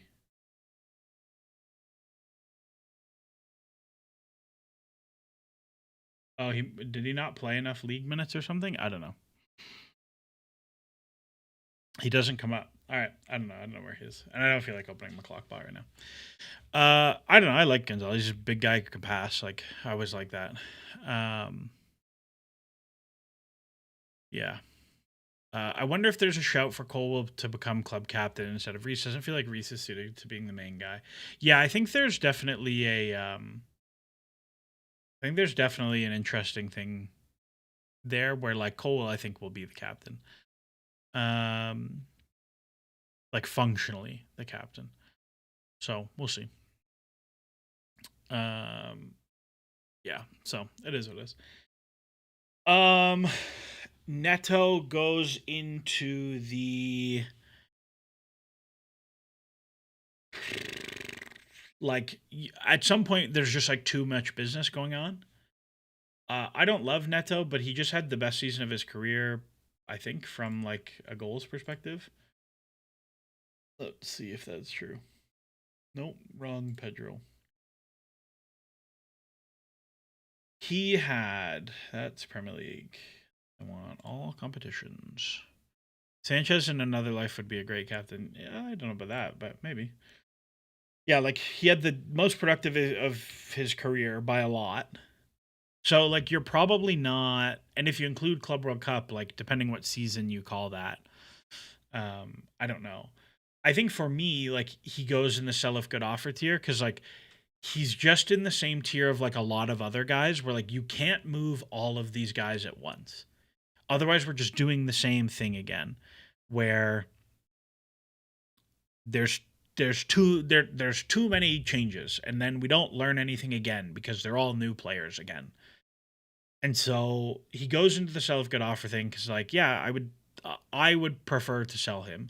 Like, if I was to order this tier from like left, I want to keep the most, and right, I want to get rid of the most. It would probably look something like this, maybe something like that. Like that's probably like if I was to order it, we're like maybe this, something like this, where it's like I want to keep the guys on the left more, I want to move on the guys from the right more. Like that's what this would look like. It's like he's fine. I don't like Neto. He's not good, but he had an okay year. If you can get a really solid fee, I'm happy to get rid of him. His fee for Mr. Neto is going to be 36, which like you can definitely get. You can definitely make book profit. You can probably get pretty close to making real profit on Pedro Neto. So like my number, like if I was to make a list and do like the number that I want to move him at, like his number is actual profit, not just book profit. Andre I'm keeping. I wouldn't move. I think he's good. I would like to learn more. That's kind of where I'm at with that one. James I think is a very easy keep. And now we get into some like, and Caicedo is a very easy keep. And so now we're at a point where it's like I've got 8 for sure. I've got a squad of 12 that I 100% want to keep. Why isn't Sanchez bench rotation? Whatever happens to Penders, we should keep Sanchez. Because I would move one of the 2 goalkeepers and I'm not mad about it. And I would keep the other one and it's fine.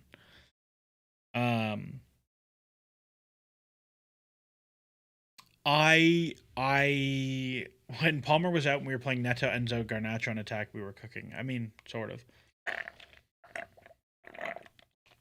Yeah. Andre, I'm pretty happy to keep. Caicedo, I'm happy to keep. Whatever. So we have like 12 guys. And let's say we only move half of these guys. We have like 16, right? Like if you end up with like, let's say like these 4 guys go, right? Like these 4 go. Oh, there's only 7. Whatever. These 4 stay. Those 3 go. You're at like 17. Like that's a pretty fine squad. Not a real squad, but like that's the start of a real squad. And then you have some like awkward decisions to make. I would definitely move Cucurella this summer.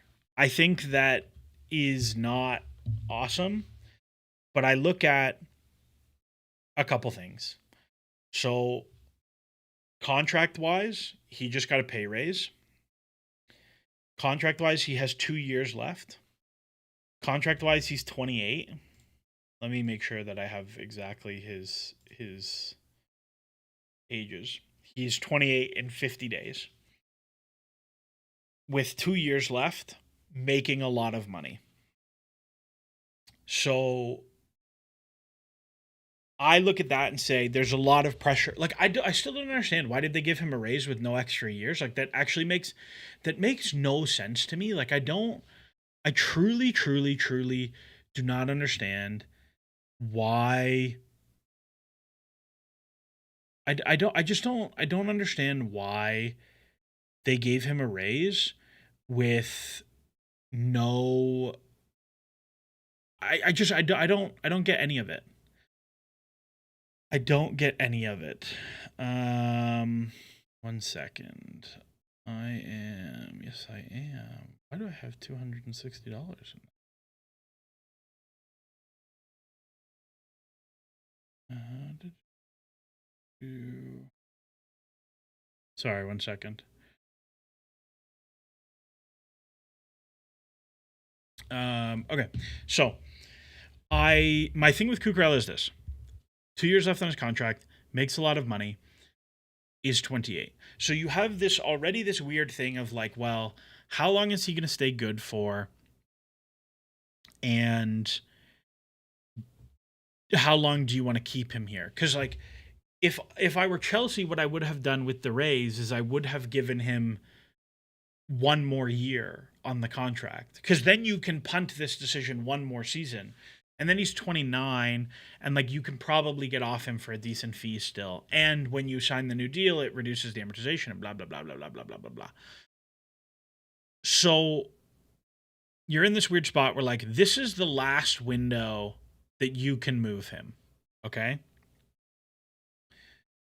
for like a good fee, because then he has 1 year left and he's 29, and like you're not getting anything.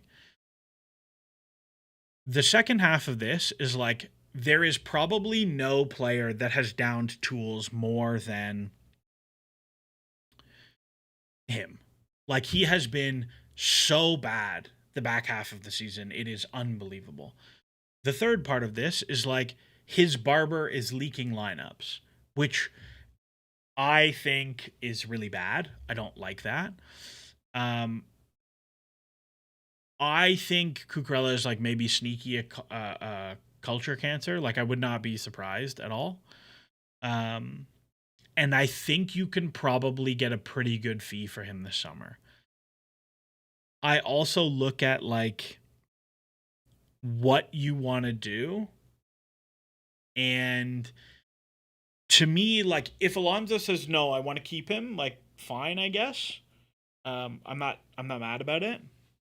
Like Top Dog has messaged in here a few times, like there's no way that Alonso lets him go, which is entirely possible. But I look at like if you play a back four with like pretty traditional fullbacks, he's not a good player to have. If you play a back three with wingbacks, he's definitely not a good player to have.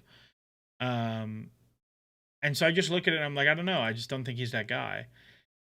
In terms of remaining book value, he has 19 million left. It's like an easy book profit, but you can probably get like 40 for him, right? Like not a real profit, but you can get decent money on it. So I don't know. Like I don't know. And like Discordant Football says, people always talk about the inexperience being an issue when it comes to booking and sending us, but Cucurella is one of the worst defenders, 27, speaking of the culture stuff. I totally agree. Like, I think he is one of the most head loss players. And he's one I look at, like, and we're going to talk about Enzo. Like, you're probably going to have interest from Spain for him. You're also probably going to have interest from City for him. Like, it wouldn't. Again, I say sell 100%. Like really, it's probably sell if good offer. Because like, if people come in and are like, here's 20 million, I'm not selling. I'd rather just keep him and roll with it. And I'd put him like in the middle, something like that. And that's fine. Perfect Man says if you sell Cucurella, you need to buy another left back though. I mean, I would just play Hato there, and you can do whatever you want. You want to promote a kid, you want to play. You want to buy a midfielder, you want to do whatever, blah, blah, blah, blah, blah. And so I think that's there. We all know that the lack of experience and maturity is a big issue, but we're pining for Cucurella to be sold. I mean, this is the thing, though. I think he's part of the problem with the maturity. Like, I don't think Cucurella is a mature player. Again, he's leaking lineups through his barber. He's downing tools under the manager. Like, ask anybody who like talks to people at the club, and Cucurella under Rosenior was like one of the worst guys. Like he was one of the guys for why it went partially wrong. I don't think Cucurella is like a good guy to have around. So I don't know. And like whatever, you want to go get Lewis Hall, you want to go get like Grimaldo on a free transfer, you want to I don't know, I don't care. You want to play Barco at left back sometimes, I don't know. How is he downing tools? Cucurella's been horrific the back half of the season. He doesn't even run anymore. Look at the goal today. The goal today is like him not running. He's useless. Like I have no interest in that guy personally. I think he's a fine, useful player.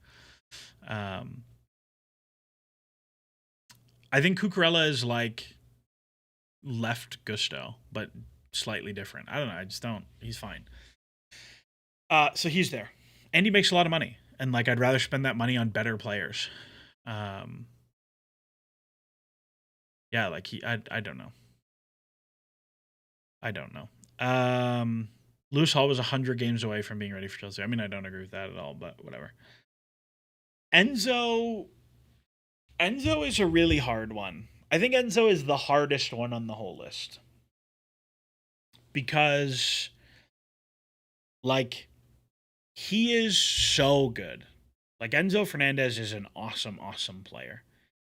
He passes the ball forward, he creates chances for others, he scores goals. Like Enzo is so good, right? Like that guy is awesome. Oh, because I have Man City selected still. That guy is so good. Okay, like if I go raw, like he is 98th percentile XA, 93rd percentile shots assisted, 75th percentile assists. Like he got 3 assists from 7.5. That's pretty funny. Huge possession involvement. He scored 8 goals. He took a lot of shots. Um, his XG's even higher. Like, wow, he could have had 4 more goals and 4 more assists. That's pretty interesting. Um, like everything about him, you're like, man, he's so legit. Like, he's a honestly very good player. But then you have like the flip side of this, where he's not he's not like the best dude to have around. He throws hands at every single player on um he throws hands at every single other player on his team. Like I don't know.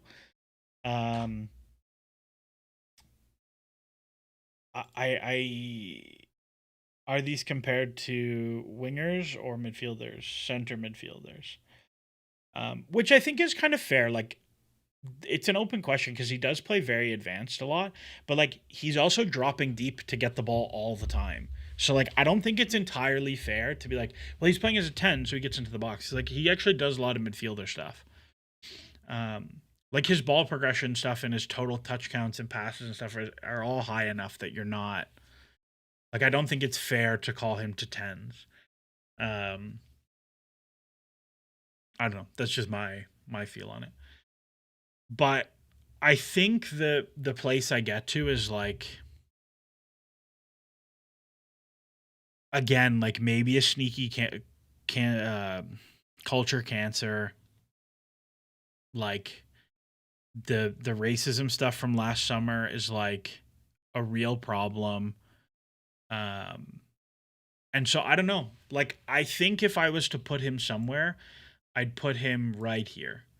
Like I don't want to get rid of him, but if a really big number comes, I would.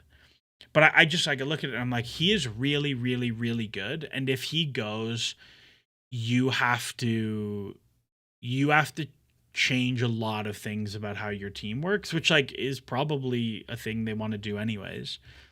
But I look at him and I'm like, he's been really good. He's been really good for a bunch of different managers playing a bunch of different ways. And now you have like objectively the best coach Chelsea have had while he's here and like I don't know. I don't know if I would pull the trigger yet. The other part of this is I think you can 100% punt this decision to next summer and not do anything and then decide. Um, if I was to sell, like my number is at least 100 million, and not like 100 with add-ons, like base 100 million and start and like I'm not coming below that at all. I'm starting higher than that. Like if anything, I am going to Real Madrid and I am saying like 150, like 120 plus 30, and the 30 are like if he plays, not if you win anything, if he plays. Um, so it's a very difficult. I think that is objectively the hardest decision. The other side of this is like if he really wants to leave, like I think you're much more open to moving him. Um yeah, I think you have to be really cognizant about it. But I don't know. I don't know what's gonna happen. I think it's a really, really awkward one. I mean, we've talked in streams and stuff a lot about how like what I would do differently with Chelsea's midfield. Like I think it's totally different. Like I don't think you want to do this. And then Palmer is like I'm putting him in keep, but like he's so close. He's so close to the sell if good offer number. Like I'm gonna be honest with you. If United came and said we'll give you 120 million, no add-ons, flat fee, I'm doing it. I'm pulling the trigger and I'm doing it. I just like I just I if he has again, the only reason I probably wouldn't do it is that like he's gonna get a real summer to rehab and like fix his hip and his groin or whatever is going on, his hernia, and he's gonna have some time to rehab and do his thing. That I'm like, all right, I want to see. Can you be Palmer again? Because if he's Palmer again, like there's not a number. But if you get to like January of next year and he's like not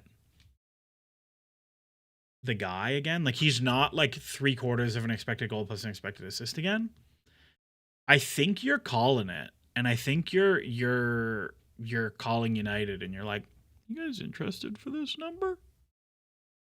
So I don't know. I am so deeply curious. Like if you look at like one of the things that and we're gonna talk about after we go through this list, we're gonna talk about the Xabi Alonso hire. But like if you look at Xabi Alonso Madrid, so back fours, right? You have like Güler, Tchouaméni, Valverde. So you have like kind of a 10, a 6, and an 8. Okay. Then you go to the next back four game. And now it is very clearly like 6, 8, 10. Very clearly. And then you go to the next game and it's like 6, 8, 10 again. Like Güler is like a 10, 10. And again, 14, and then you have like 6, 8, 10. Like it's all 6, 8, 10. It's real, like actual. It's often Güler as a 10. But a lot of that is because you can get away with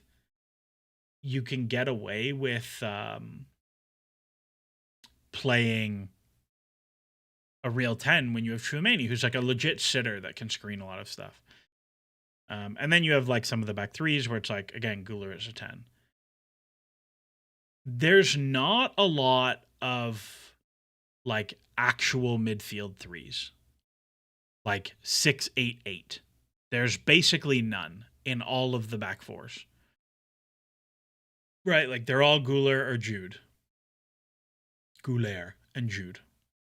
And Jude, I guess, is an 8, but it's like functionally he's being a 10, crashing the box. The thing to me, though, that I think is open is, does this look like Palmer Enzo, or does this look like Palmer Enzo? And I think the more likely one is it's Enzo Palmer as a winger. Like I think that's more likely based on the background. Vassaro says Palmer's not coming back. To Poch numbers, it was an anomaly season inflated by a lot of pens. I mean, the underlyings were humongous. Take the pens away. Like he was still like a 12 and 12 guy. The underlyings were insane. The first like 2/3 of Maresca's first season and the Poch season were like crazy underlying numbers, plus insane finishing on top of it. And I think we all agree like Palmer is likely a career plus finisher. He's just a murderer of a shooter. So I don't know. That to me is one of the biggest questions. Like, what are you gonna do? Is it gonna be Tenzo? Palmer is a right winger. Then what do you do with the left winger? Like, is it Esteval off the left? Like, I think those are some of the most difficult questions for him to solve, for Alonso to solve. So we'll see. But this leaves you with a squad of like 1, 2, 3, 4, 9, 13, and then you keep like half of these guys because you won't get good numbers. That puts you at a squad of like 18. And then you've got some kids behind them. The three players actually who aren't in here that we have to talk about are the three players that we have to talk about who aren't in here are Mudryk, Barco, and Omega. I think that Barco just goes. I'm just gonna like use placeholders. I think Barco goes into good bench option. Like the data for Barco is like pretty nutty.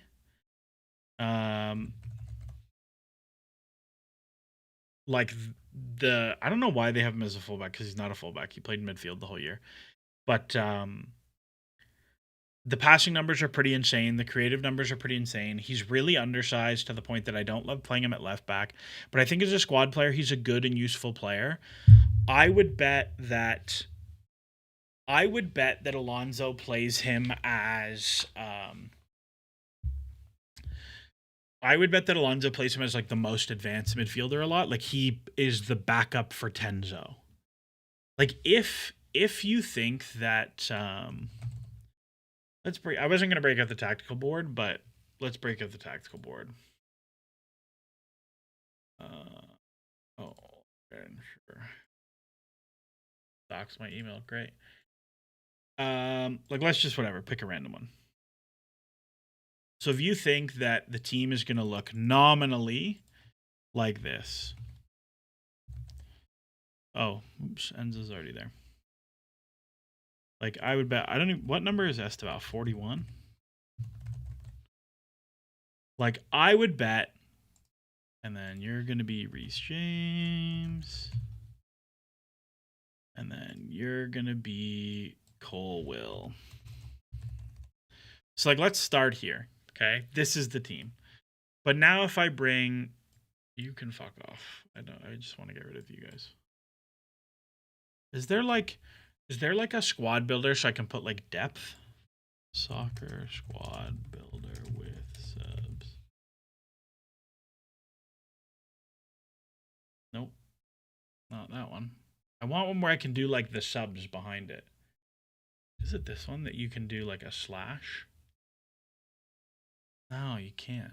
This pisses me off. What about... Well, this one I've seen before, but I don't know. This is dumb. Whatever. I mean, I can just do it in Google Sheets. Where's the sexy spreadsheet? So if I just do like... Let's do a new one. So if we do like GK, RB, CB, RCB, LCB, LB, DM, CM, 10, left wing, right wing, striker. Like, it probably looks something like, based on Alonso playing a 4-2-3-1, it's probably something like this. Right? And you have this.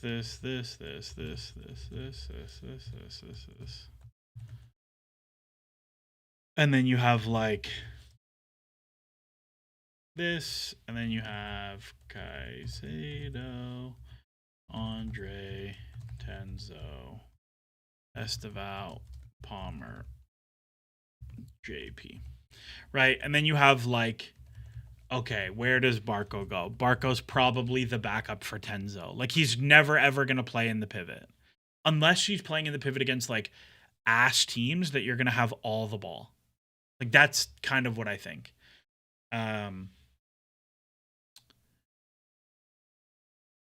Elliot Sherman says Gusto Neto just feels like there are too many sure he's fine guys. And this I think is objectively true. I think there are lots of sure he's fine guys. Perfect man, we started Enzo in the pivot today and he's significantly less athletic than Barco. Well, we just lost to Sunderland today, so like I don't know if that's a great point. Yeah, like I don't know. Like I probably wouldn't do that. I think Barco can play in your pivot against worse teams. I think he can. I wouldn't, but I think he could. But I don't know. So like I think he's a fine squad player. He's a super good passer though. And there's like good passers are useful players generally. If you told me he became like the absolute ceiling is like that will never happen, to be clear. It's like Bernardo Silva maybe, but like he's not that. He's not good enough at everything to do that. Like he's just much worse. But I think as a scaled down version, you can see it. But I think he's a fine squad player. Like for the fee that it's going to be, I don't care. Like sure, roll the dice. But somebody was saying, I got distracted. Elliot Sherman says Gusto Neto just feels like there are too many sure he's fine guys. This is what it means to be mid-table. Yeah, this I think is the bigger problem, right? Like is individually like a lot of the sell if good offer guys are fine players. Like when you zoom in all the way on them as an individual player, objectively true that like you zoom all the way in and you're like, I don't know, he's fine. But when you zoom out and you put that in the context of the whole team, it is true that like you have too many of those guys. You do have too many of those guys, and it's very hard to win when you have too many of those guys. And the reason these guys are all in sell if good offer, and somebody asked earlier, like, does what you want to do change based on who you get in? And like the answer to that is definitely yes, right? Like if I can get a super, like let's say Barcola's agent calls up and is like, he doesn't start the Champions League final, he doesn't come on, they lose. And his agent calls up and is like, Chelsea, I'm in. I want to play for Alonso. Like all of a sudden, your tolerance on the wingers is like, oh well, I definitely want to move one of these guys now. And like, what is a good offer is all of a sudden a lot more acceptable. For if you get Konate as a free transfer, all of a sudden you become much more amenable to selling Fofana or Chalobah. Like you just, that's objectively the case, right? So a lot of that depends who you get in.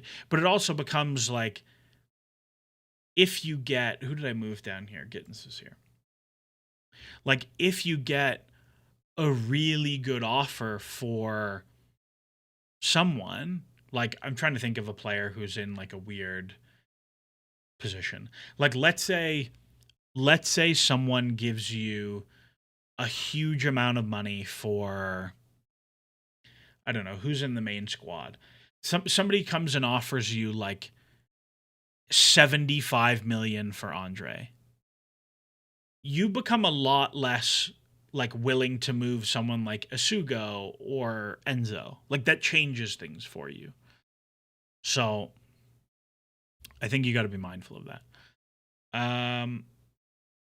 The other players, Omega, I think goes into the bench option one. I'm very curious to see what happens with Omega. Like, he had a really terrible year and he didn't play, and we still don't know how much you paid for him. And like, half of me wonders if he's going to end up doing the Sarr thing and he's going to go back on loan to Strasbourg. I would guess not. The vibes got too bad, but I don't know. I don't know what that's going to look like. But I think Omega will like work. Like he's a good stat patter against shit teams. Like he'll run in behind off the bench. You'll have a lot more useful subs. Like I'd be much happier bringing Omega on than Delap, for example. So we'll see. Kadar says, "Can we undo the Omega transfer?" I mean, I would probably undo it. JP Jackson and Omega feels like a bit overkill for a non-Europe season. It's true, particularly if you don't move Delap and a winger. Like it's hard to get all those guys games without Conference League. For sure, for sure. I would bet Jackson is sold. I would not, but I would bet Jackson is sold. So we'll see. That's there. And then who's the other one? Mudryk, you're not getting anything for, so I'd just loan him. Send him somewhere. I don't really care. Just get him games and then figure it out. He needs a lot of time to play. So we'll see. That's kind of where I think everything is. In terms of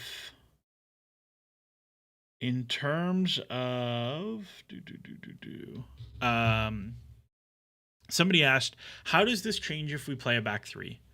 Right? So if I go to our team, right? And so we say we've got 2 goalkeepers and like we'll say we've got Teddy Sharman Lowe sticks around. So you've got 3 goalkeepers. You've got 2 right backs for 5. You've got 4 center backs for 9. You've got 2 left backs for 11. You've got let's say Asugo stays because you probably want a 5th midfielder. And then you like this is your 5 guys. You've got 16, and then you have like Neto, one of Garnacho and Gittins. And then you have Jackson, and you have Omega. You've got, what did we say, 17, 19, 21, 24. I think that's like a very solid squad. It's probably too big. More likely to have, yeah, you're right. It is more likely Lavia stays than Asugo. That's like a real squad of 24. It's probably too many for the season you're going to have. And it is what it is. Top Deck says Amiga looks like he has an ego, straight on loan, need a starting 11 Premier League striker. I would have no problem with him going on loan. But I don't think it's super likely. And that's where I'm at. Now, if this is... Oh, and actually, because we forgot a player, Kenda. Which is now... Is there anybody else I forgot from that list? Gusto, Benoit, Tosin's gone. All these guys are gone. Yeah, that's fine. So you end up with something like this. Now, if it's a back 5...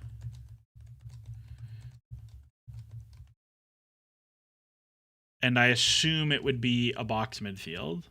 But you don't know. You don't know. It probably looks something like this.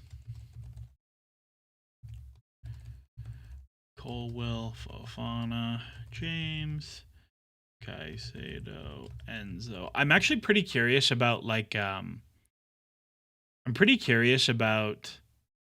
does he go Enzo, Caicedo, double pivot back 5?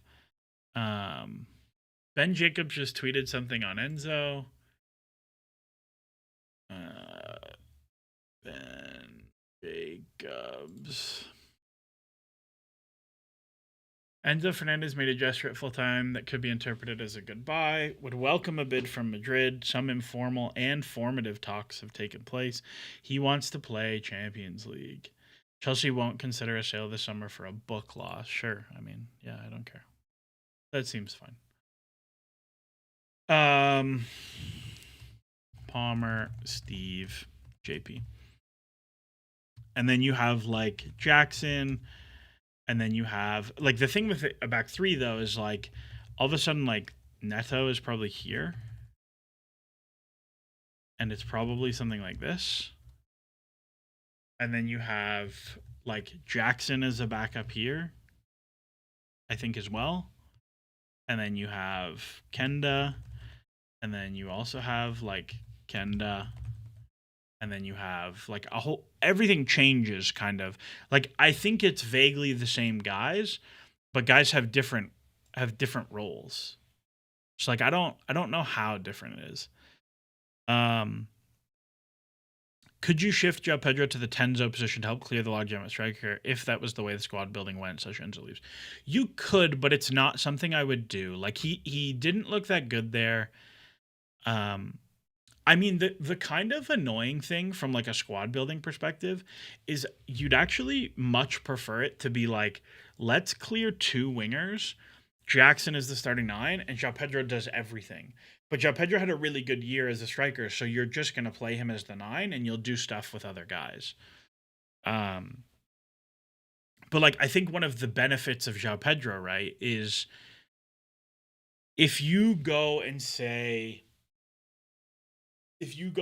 like, oh, we're gonna get Osimhen, João Pedro can now become a flex attacker behind him. And so, like, okay, you have a star nine. He's not going to play as many games. You can still get lots of games behind him, or whatever. But I think, like, if you look at, like, I think I don't know. I think he's gonna be fine for them. I don't know. That's kind of where I'm at. So I think I want to find for me. I tweeted too much over these games, so I gotta find what I said about. I gotta find where did I put it?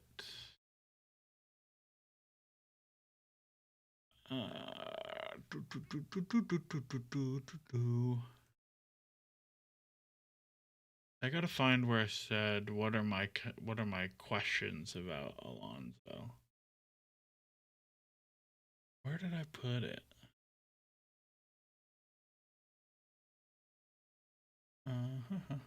Okay, here we go. Unknown Tweeds is here. What's up? Pros, cons of one game a week, and how do expectations differ? So I think this is a pretty big debate that I've had in my head, right? Where I think there's two sides of this, right? One is pros wise this. You have way more training time. So I kind of did the estimate, right? So if you think about a regular season where you play 38 Premier League games, you play 7 cup games on average, and then you play at least say 10 European games, 12 European games, right? You play the 8 in the group stage or the phase, and then you play a couple of knockout rounds. In the case of Conference League, right, you're playing 16 European games. You've got 8 away games. So, off the rip, the 20 extra games you're going to play, 16 extra games you're going to play is 16 fewer training days. You're also going to lose a travel day for half of those. So now you're at like 24, 25 training sessions missed. And then you add that like actually all the extra games you've played, because of the load, you now have many more recovery sessions where you're not doing a lot of like principal work or physical work or like kind of bigger picture stuff. It's just like walkthrough, which walkthrough has its place and it's very valuable. But I think if you do too much of it, it's hard to do. But when you're like cooked physically in a season, you have to. So if you think about like Europe versus no Europe, it's probably a 35 training session swing. Having the extra 35 training sessions, hugely valuable when you have a coach who's coming in and is like pretty tactically detailed. I think that's going to be very helpful. The second half of this is the physical benefits of playing once a week. Roshan says United are third this season in part because they played one game a week. I don't think their underlings would remain as high with Champions League and long cup runs. 100% true that having fewer matches, you will be able to manage yourself physically, play better, blah blah blah blah blah, like all of those things.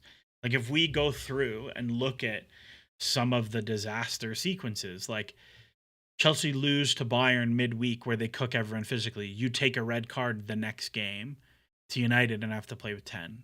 Does it go differently without that?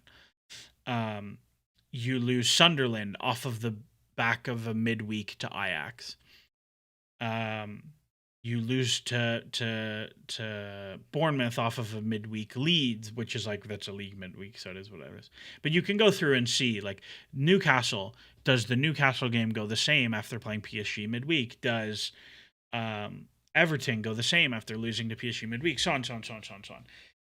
Hugely valuable physically, and the extra 35 training sessions, super valuable on the pros side. Definitely there.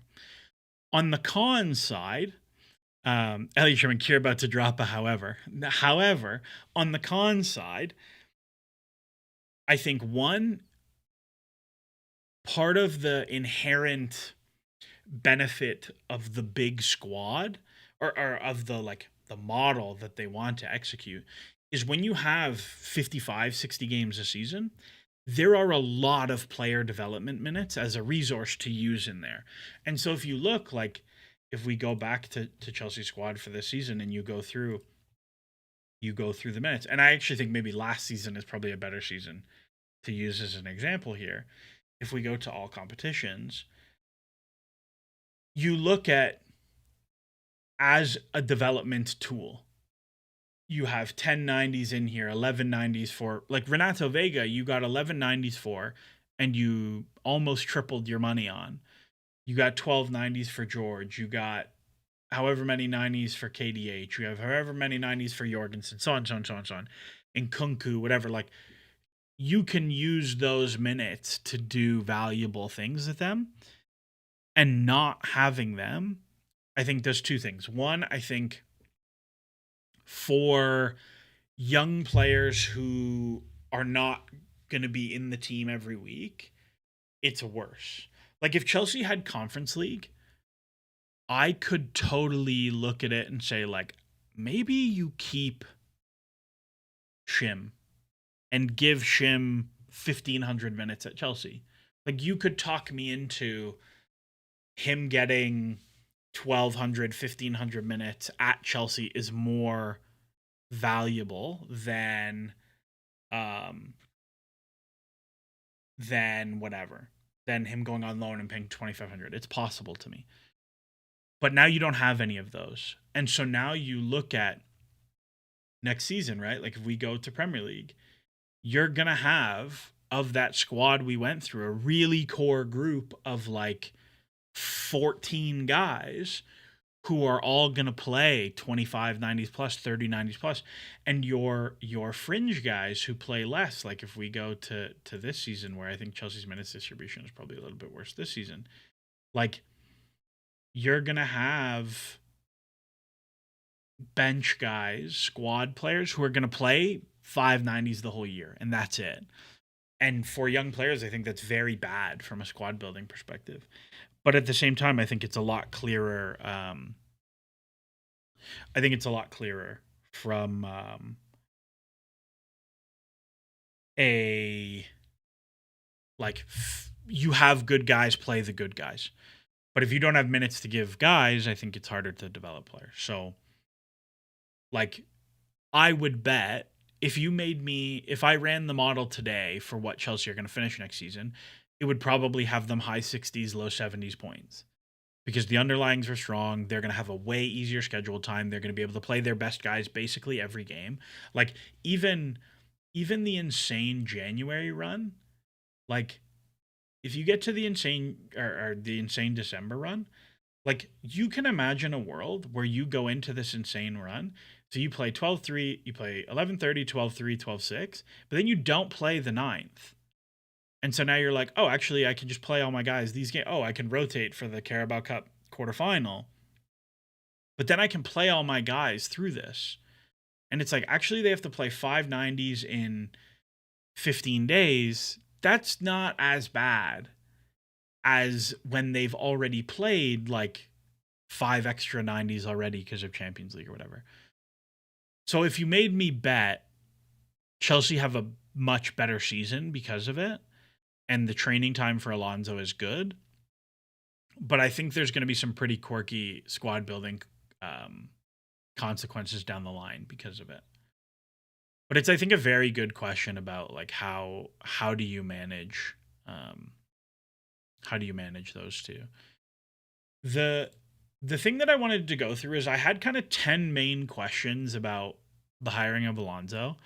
And I think we talked about this. I went through a bunch of managers. Like Alonso was by far my number one choice. He was my number one choice when we hired Maresca. He was my number one choice when we hired Rosenior. He is my number one choice now. Um, and I think for a few reasons, right? Like one, Portuguese Cup final, second division team are beating Sporting. That's hilarious. Are they really? Sporting caralho. Oh my god, they lost? Oh wow. Hold on. Hold on. Hold on. At Costa. My friend is a huge Sporting fan. Wow. Let's see. If he calls me, I will answer it on stream. It'd be very funny. I mean, it looks like they were very unlucky, but that is really funny.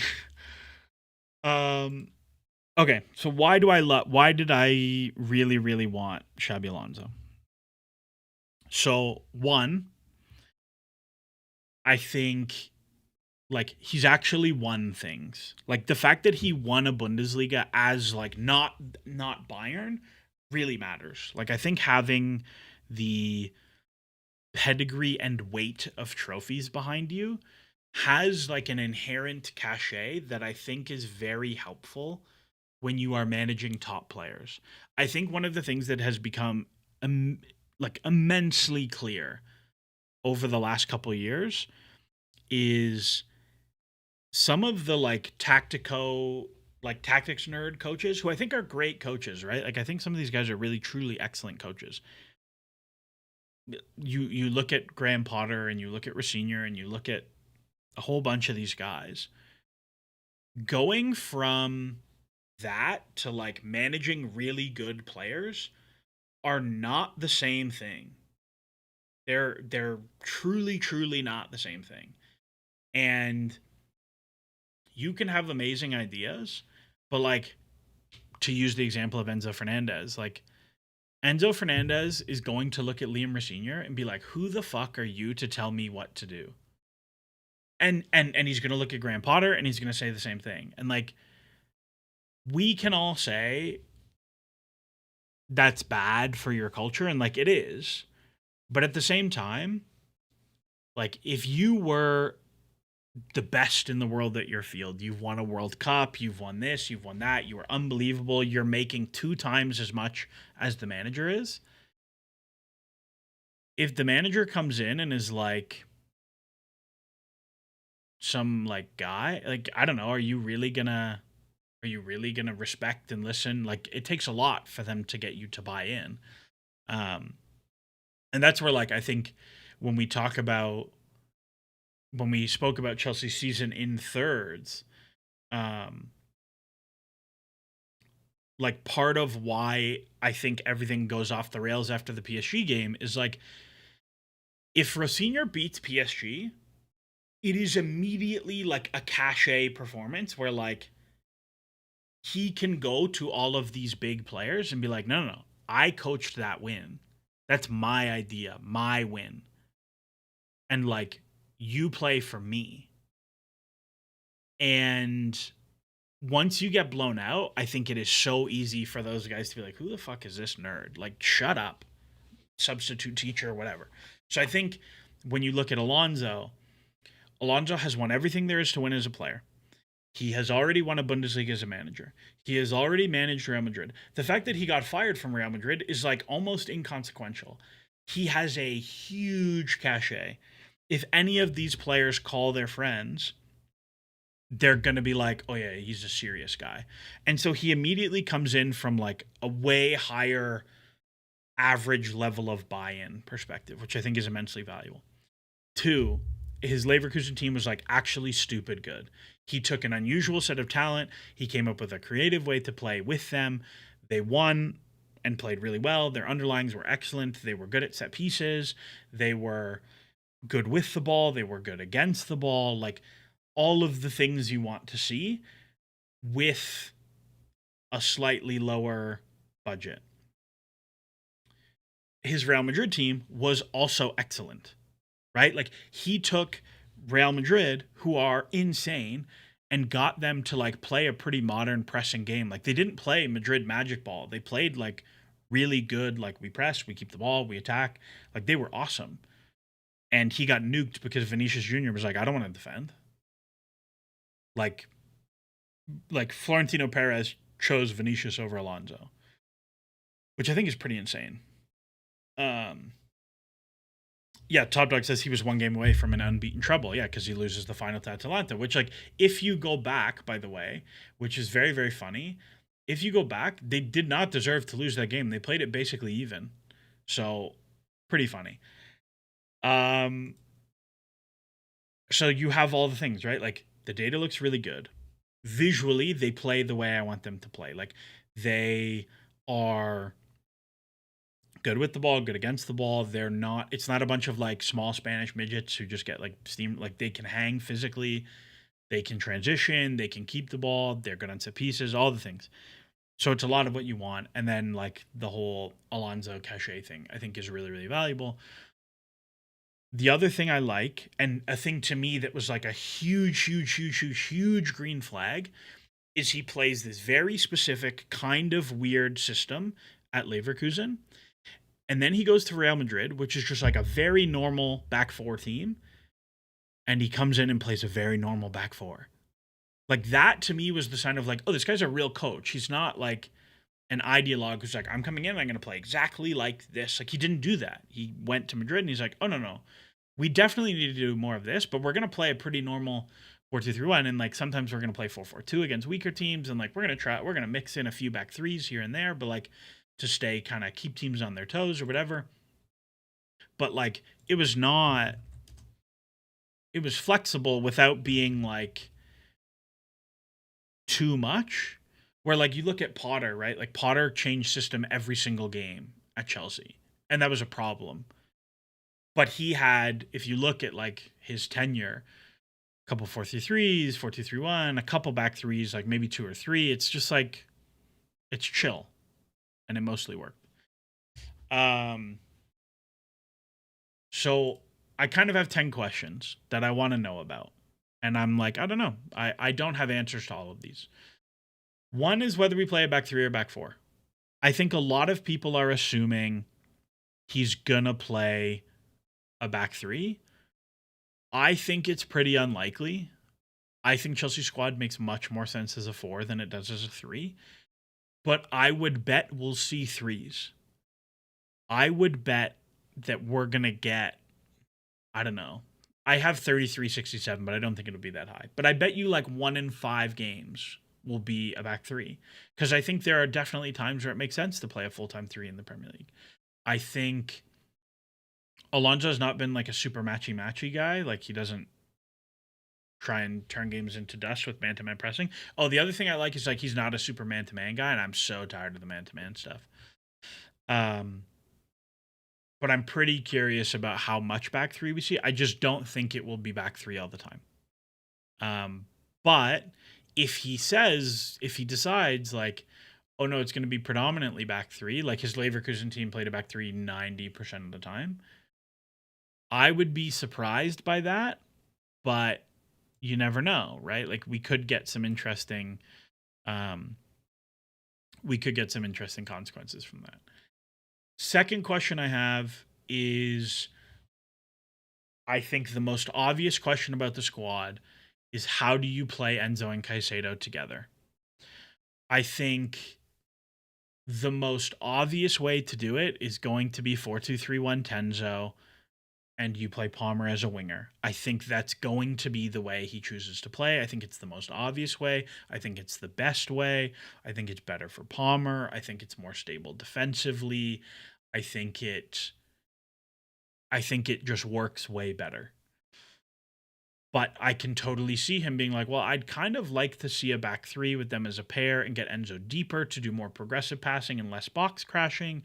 Or, I mean, you can even do the thing where, like, if you play a back three and them as a pair, you can end up in situations now where if you have five on the last line, like if we go, like if he's in the pair and like just pretend it's another player, like you can do, and it's a back three, right? You can get five players into the final third and into the box. And then if you're stable, like he can be the sixth guy and you can defend 3-1, right? Like that is totally an option for you. Um, and so I think there are options there. I would be truly shocked if we saw a double pivot 4-2-3-1 of them together, but I also think I don't think it's impossible. Like Enzo plays so much deeper for Argentina, it's entirely possible. Um, Kadar here says, "What about 4-3-3 with Caicedo and Enzo as the eights?" Yeah, totally an option if you get a real pivot, right? Like if you go get Chouameni or whoever, you can totally do that. But I think that is a huge question of like, how do you want to do that? Like if we're talking about, if I'm thinking about an interview, like if I was the directors and I'm interviewing Xabi Alonso, like these are the questions that I would go through. I would go through like one by one. I'd be like, hey, question number 3, Reece James, what do you want to do with him? Because Reece James played the most minutes he's played in a very long time this season. Like if I go to the squad and go look at Reece James' historical minutes, all competitions, and then club collapse, like, yeah, it's the most minutes he's played in 4 or 5 years. So, and a lot of those are midfield minutes. And when he does play fullback, it's fullback into midfield or it's fullback to center back. So I think it's a very fair question to look at and say, hey, how do you want to use him? Because if we're playing a back five and he's a wing back, I don't think that's a viable solution. Like I don't think you can do that sustainably. But if you play a back five and he plays right center back in a 3, which I have always felt is his best position, like you can do a lot of different things with that. So I think that's a really open question to me. If you made me guess, he will do fairly boring right back stuff. And it will be like, if you made me guess, it will be regular back four things and he will go forward. But again, Chelsea are playing one game a week. Like maybe it's a back three and he flies because you're only playing once a week and you just play him 60 minutes every time. Like I don't know. But there's a lot of options there, and I think that's going to be a pretty big bellwether. Fourth question, how does he integrate the academy? There's a lot of really good players in the 18s. They smacked City to win 5-1 to win the U18 Premier League. Very, very good players. We went through the whole exercise of which 21s go on loan. I think you're going to have with Derry and with Kavuma McQueen and with Chizzy Azenwada and with Jazuli and Ibrahim Rabbi and so on, so on, so on, so on, so on, so on. Like, what are you going to do with those guys? Because some of those guys probably should play a little bit next year or get debuts or whatever. Like, how deliberate is he about that? That's a really open question to me. Leverkusen did nothing. But Madrid, he like, if you look at some of his early Real Madrid squads, like, dude, they're just like, there's like random dudes playing games from the academy that are like, I don't even know who most of these guys are. Like, you've got like Thiago Pinar. I don't know who this guy is. And like, you just have dudes come in and they play games, and there's just like 19 to 22 random dudes, and they just come in and get the odd game here and there. So I'm very curious to see how he manages that. And as Roshan says, how do you integrate the academy when the squad is 24 players big? Another issue with Chelsea current model. This is absolutely a problem, right? With no conference league, like, it's going to be very hard to find those guys games. Are you going to do it? My fifth question is, can he make Palmer a serious player again? I think No World Cup, which we haven't talked about yet. That Palmer is not in the World Cup squad, I think is going to be huge for him to rehab himself physically. Um, and I think that that will do a lot to get some of him on the way back. But I think it's a very open question of like, do you want to play him as a 10? Do you want to play him as a winger? Do you want to play him as a in a 4-4-2? Like, do you want to if you play, for example, like a box midfield, right? Like if you play 3-4-3 some of the time, is he the right 10? Is he the left 10? Like, what do you do there? I don't know the answer to those questions, but I think having a pretty clear plan of like, oh, I need to get this guy taking 4 shots a game and assisting 3 is a very very real goal, I think. And I would be very curious. Um what does he want to do at center back and goalkeeper? We've talked about what I think Chelsea will do, which is I think they will say, "Hey, Penders is your goalkeeper. Shut up." But I think the question of center back is a very real one. Um, he Kader says how Palmer comes back this summer will tell you how serious he is about the sport. If he comes back and looks physically good, we can work with that. If not, get rid. I totally agree. I am so curious. Like, there's a bunch of guys in here who are young who thought they were going to make a World Cup and didn't. Like Andre, João Pedro, Estevao, um, Palmer, Colwill. Like, a bunch of these guys should come back in just like, oh, like just monsters physically. Where like they've had a summer to rehab, to like really focus on their body and like be about it. And they could, and they could. And if they come in, like it can make a huge difference.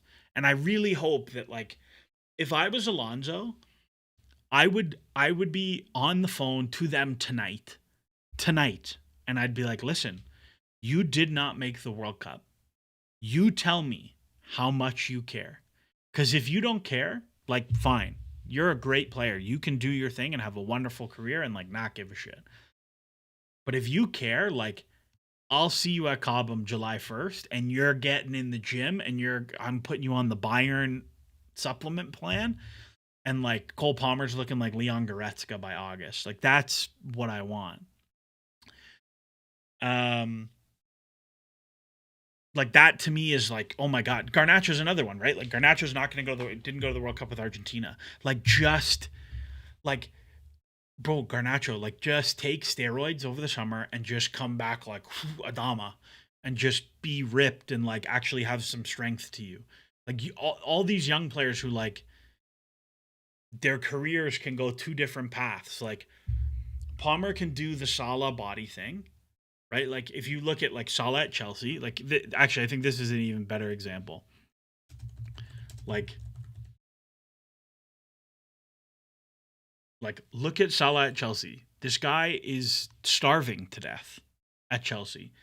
And then you look at like this is going to be a real questionable Google. Look at him now, bro. Look at this man now. He is so wham. Just put Palmer and Estevao and like all these guys, like do that to your body over the summer. Just go eat. Bro got to chill with the steroids advice. Mudryk heard that and actually used them. Don't need Garnacho Bantu. No, Mudryk like injected stuff into his knee. Just like go get wham. Do whatever Salah did in the summer and just get ripped. Just get like in insane shape and then come back. What do you do if one of them comes back 2015 Costa type overweight? Oh, they're so finished if that's the case. But before that, what I was saying was you really need to find out what he wants to do at center back. Like a lot of people were messaging about like, oh, I wonder if they go to Madrid to get Dean Huijsen, who is a very useful player. Who is a very, very useful player. And I think like if Madrid want to cut bait early, I'd be totally into. But I think you got to be careful with what you do there. Konate, I'm still into. Um, Chelsea Youth says get them on that UR Bernard diet. I don't know who that is, so this might be a. Oh, this is the guy who'd never played football before. Yeah, this guy's huge. Yeah, that guy's. Yeah, I want my center backs to look like this guy. So we'll see. But I think figuring out what he wants to do at center back is really important. I also like, as much as I went through the center back list here and I'm like, yeah, I think Chalobah's a good squad and Cole is here and like this is whatever. Center back is the one position that like one data is really bad at evaluating, or rather people evaluating only with data have a hard time. It's very hard to say like what is meaningful. It is the singular position, that and goalkeeper probably, that I look at and like when I'm like center back watching, I have to watch way more film than I have to watch any other player. Like if I watch like strikers, like this I think will be somewhat unpopular, maybe not in this audience, but like striker, literally if you just sort by XG per 90 and XG per shot and like put some filters like more than 3 shots a game, sort by XG, and then you just watch all of the shots the players take and you watch all of the opposition goal kicks, that's fine. You can make all the decisions you want and you're done. Just like, does the guy move in the box okay? Does he run in behind? Do they press okay? Is the data good? Like, you're going to get mostly good strikers. You cannot do that with center back. Center back, you have to watch so much. You got to watch so much film. It's so hard. So like if Alonso comes in and is like, no, this is what I want to do with the center backs, as long as what I want to do with the center backs isn't sell Colwill to Liverpool, let him do whatever he wants. I'm totally fine with it. Like he got pretty creative with his center backs at Madrid. Like they played Militao and Huijsen a bunch, and then his like they played Ta as like the middle guy at Leverkusen. There was a lot of somebody said something like there was a Marca article being like, yeah, he really likes Tosin out of Rabayo. And like I will also put that in like, no, you can't do that. You can't play him. You can't sell Colwill and you can't play Tosin. Those are my two things. But whatever else you want to do, you can do. You want to play Josh every minute? Great. You want to behead Fofana in a public square? Sure, man. Whatever you want. You want to start Fofana every game? I'm in. I'm totally fine with that. I have no qualms. Mikhail says, sorry, just tuned in. Why sell Tyreek 100%? I think Chelsea will sell him. It's not so much that I want to sell him. Staff, is he keeping Cueva, bringing in his own set piece guy? So, what's his name? MG, right? This guy has done a lot of really good work about who Xabi Alonso's back team is going to be.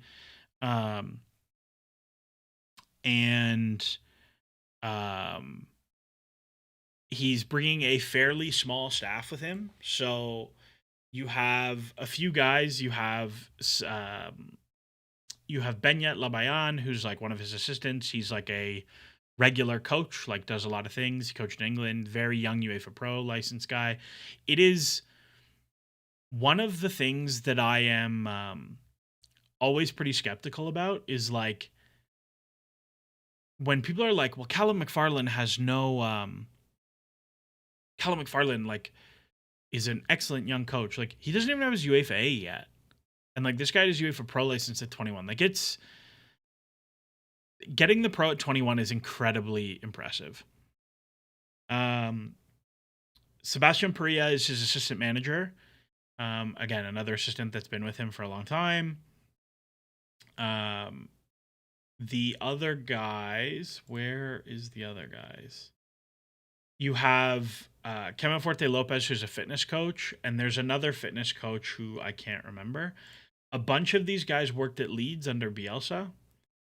And Alberto Encinas is the other guy who is like a fitness coach and analyst as well. One of the things that I think is really impressive is, or not impressive, but is interesting.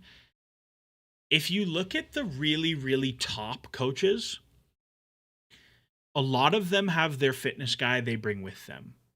Like, this is, I want to make my team like this. And to me, it is usually pretty alarming when a coach doesn't do that, or they don't have a dedicated fitness guy.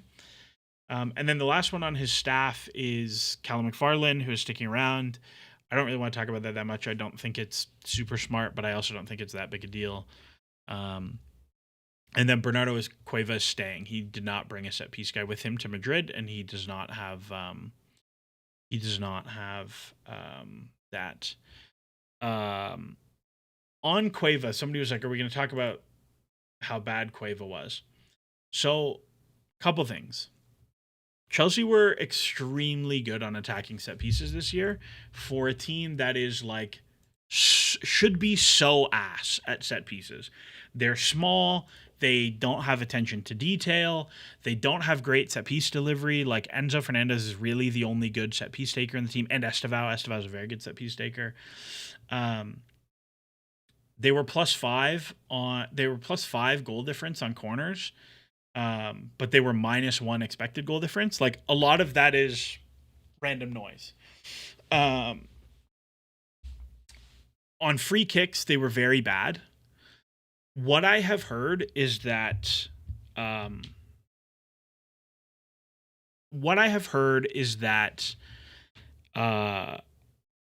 players were like extremely not good, or extremely not interested in working on set pieces. And that Enzo Maresca was extremely not interested in spending time on set pieces. And that when Chelsea started the season scoring a bunch of goals, he was even more empowered to not spend time on set pieces. That is probably not good. Alonso's Leverkusen team was unbelievable on set pieces. And I think him having some commitment to that is very positive, and is a good thing for the team. Ryanism says Reece is good at set pieces. James is pretty good taking set pieces. Reece James is a good shooter of free kicks, but his corner deliveries are not very good. He hits them like too flat, so they always get hit at the front post. And his crossing free kicks are just okay. He's fine, but he's worse than Enzo, and he's a right footer, so it's like not that valuable. Estevao becoming like the main left-footed corner taker instead of Pedro Neto, I think would be extremely valuable for this team. And Palmer is not good at them, and I don't really know why, but that's a separate conversation. The problem for Chelsea mostly is that the perfect man, Enzo's an awful corner taker. Totally disagree. Enzo's a phenomenal corner taker.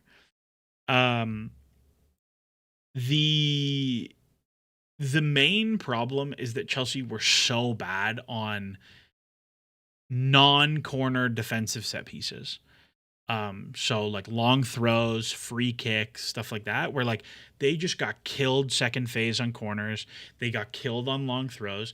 And most of them, like, we've talked about this for the whole year, right? Like, it's not, and I think I had a rant like a couple months ago about like, it's not structural. It's not like the players are in the wrong places, so they're getting exploited by these clever runs. It's like Garnacho and Delap are responsible, like, okay, Mr. Camera, like, I am marking you. And then the corner happens and they go, huh? And then the guy runs behind him and scores. Like, that's, some of that is coaching. Like, you have to get the players to like give a shit and be better at that. But some of that is also like the players are stupid. Like, Chelsea conceded 3 set pieces this year off of Delap losing runners, where like Delap has come out of the field and he's like, I don't know. But I can tell you what 17 times 34 is. And like they score. And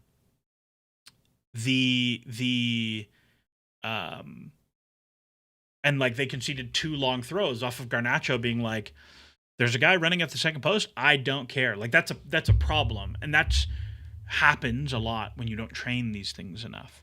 And so I think like Alonso's a pretty detailed guy. I suspect that will not happen next year, but you don't know.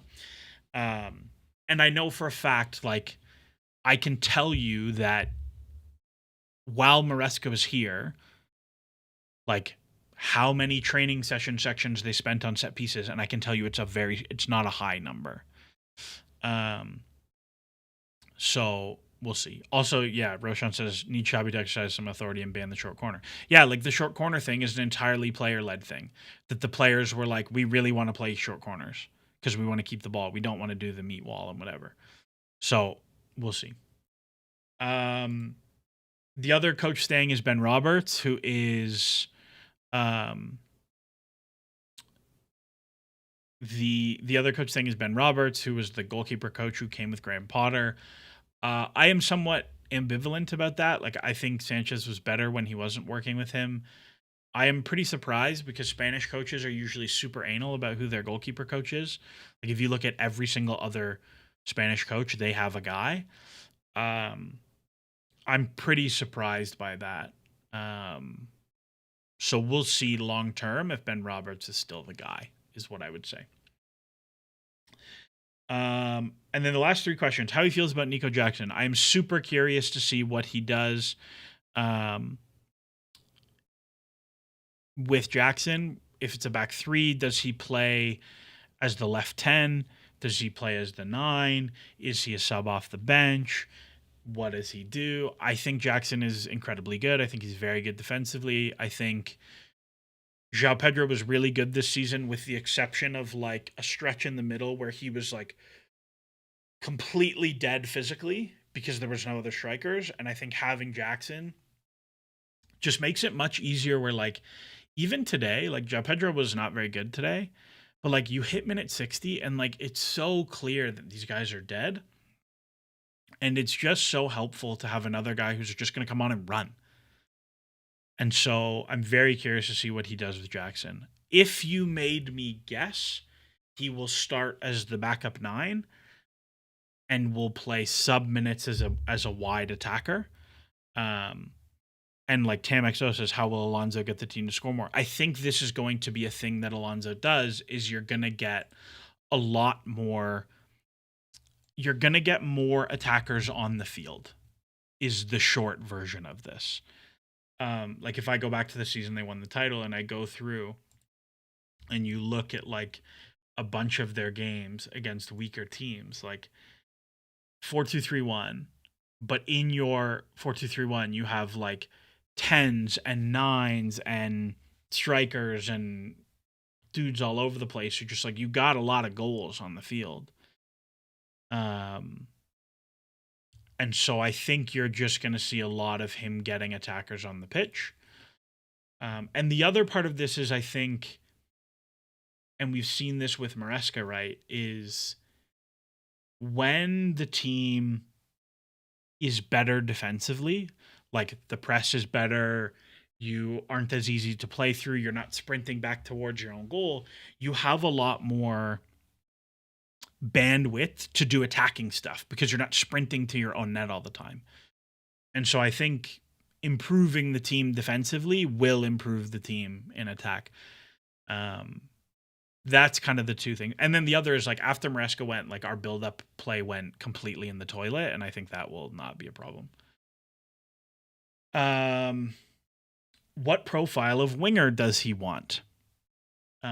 Think this impacts summer business direction perhaps more than anything. I completely agree that Chelsea probably need to do stuff at the winger position. Like, whatever you think about Neto, Gittins, Garnacho, blah, blah, blah, like, Chelsea are probably going to get a winger this summer. And whether he plays a 3 or a 4, whether he wants wing fielders or wide forwards or true wingers, like, it was clear that Maresca wanted legit wingers. Like Neto, Garnacho less so, but Gittins and Neto are like wingers. And I'm pretty curious, like, does he want wingers? Because none of his Madrid guys were wingers, and none of his Leverkusen guys were wingers. And I feel like I'm having a stroke every time I say wingers. but I don't know. And like between his couple of jobs so far, he's been pretty flexible about the profiles he has and will change things. So like, does he look and say, well, Chelsea have wingers, we're going to play that way? I don't know. And then the last one, I'm pretty curious about the on ball stuff. Like, the Premier League is just so much better defensively than anywhere else in the world. Like, every team is a legit good defensive team, even the bad teams. And so I'm pretty curious to see what that looks like. But I'm really excited. Like, I think he's a very, very, very good coach. I think Chelsea are not nearly as bad as this season went. I think there's a lot of business they could do. It is unclear to me how much business they do. Um, but I think Alonso has the buy-in, will have the buy-in from basically any player that he can do whatever he wants and will be fine. The other part of this is like somebody said, like Matt Law says he's on the same level of the sporting directors. Um, I think Matt Law like doesn't really know anything about Chelsea anymore, is what I'll say. Like I think the new administration don't particularly like him.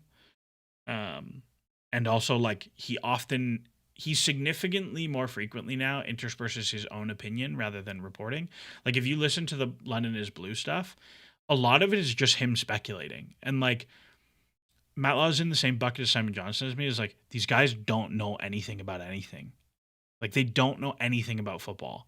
And so I have no interest in hearing what he has to say. But I think when you look at the additional power of like the manager title matters. The Transfer Flow podcast talked about like, well, how did Chelsea get him ahead of Liverpool? And Ted Knutson said something like, clearly Liverpool looked at it and like decided there's something they didn't want to give him, and it likely is a lot of the player power stuff. I think that we will see. And I think that the sporting directors are like kind of incentivized to give it to him because like somebody asked in the chat a long time ago, like how is that power actually going to manifest? Like what is that actually going to look like? And I think the answer is that he actually kind of has to have it, because if he walks, for example, like let's say we get to January, the end of the January window, and he's like, both of these windows were fucking insane. Like, what are you guys doing? I didn't get any say of this. Like, this is stupid. And he walks, the sporting directors get fired immediately because they will have now bungled 3 manager hires. Like, there's just no way. So I think like they kind of do have to. And I think the question is going to become like, how good is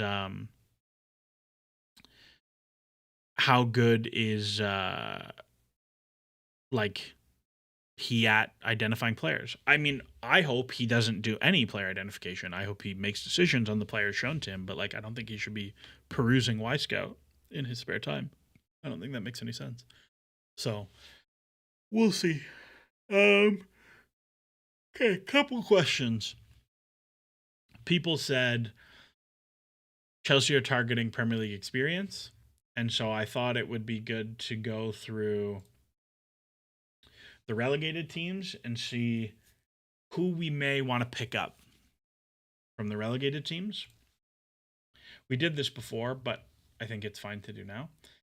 I think on Wolves, I don't think there's anyone. Like, if there's someone, it's João Gomez or Andre Trindade. I think that's it, though. Like, I don't think there's anybody else that you're even a little bit interested in, because they're not that young. They're also, like, bad as a team, and there's not really anybody in a position of need. Like, if they had a really nice center back, you might be like, huh, maybe, but I don't think they do. So Wolves, I think, are mostly out. I will say that, like, if you wanted to steal Sam Johnston from Wolves, right, like the backup goalkeeper thing, like that's when I look at and I'm like, oh, I would totally take you on a free, right? So that's one. I think if you go through Burnley, Again, I think there's just like they're just not good enough, right? Like Kyle Walker's too old. I think Maxime Esteve is really interesting, but not for Chelsea. Like I think if I was Everton or Palace or um Forest, like if I was Forest selling Murillo or something, I'd be really into Esteve. Um I just like I don't think there's anybody quite good enough here. I think Ugochukwu will probably get sold to a Premier League team. I think he had a quite nice season for them. I would bet they probably make a small. They'll probably make their money back because of their relegation, but like he had a really nice year for them. I think they're just. I think they're just not. They're just not good enough for Chelsea and Chelsea youth, and that's quite amusing. So you can't have Esteve and Esteban in the same squad. That is, yeah. Steve and Steve would be tough. Um, but yeah, I just don't. I don't think there's like enough talent there. West Ham are really weird to me because like there's definitely guys on West Ham. Like if you told me Chelsea went and got Jared Bowen, right? I'm like he's 29. He makes pretty good money. You probably don't have to give him a very long contract. Like you can probably get him for a low fee and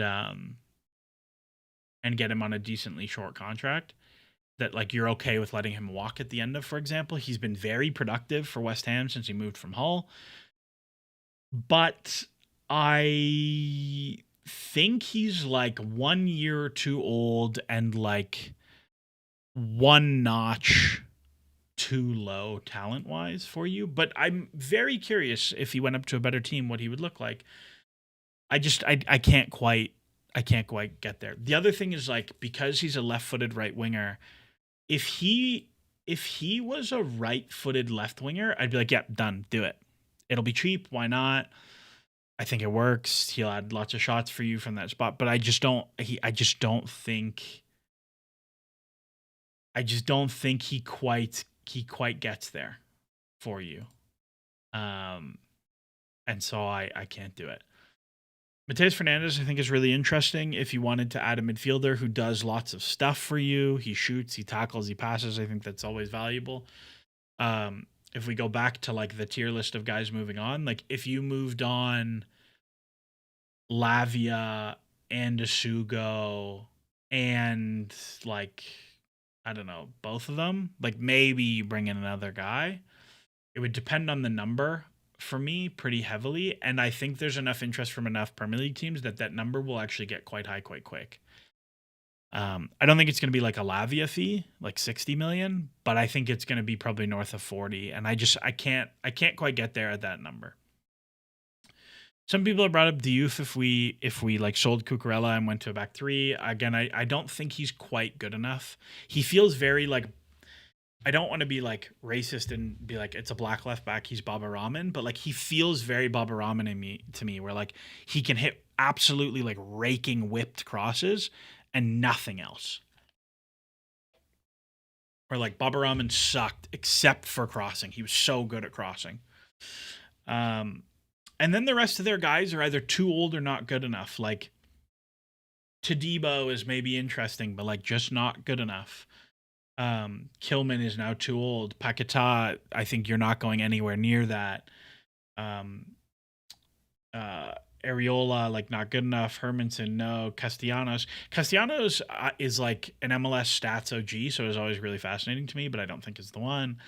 Um, and then like the younger guys here, like Scarls and Freddie Potts and Magasa or whatever, like they're just going to keep because they want to play them in the championship and make money off of them.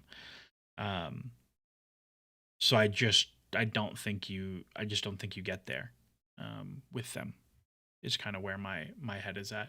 So I think like I don't think I would dip into the relegation pool. Um, in terms of like in terms of like Premier League experience guys,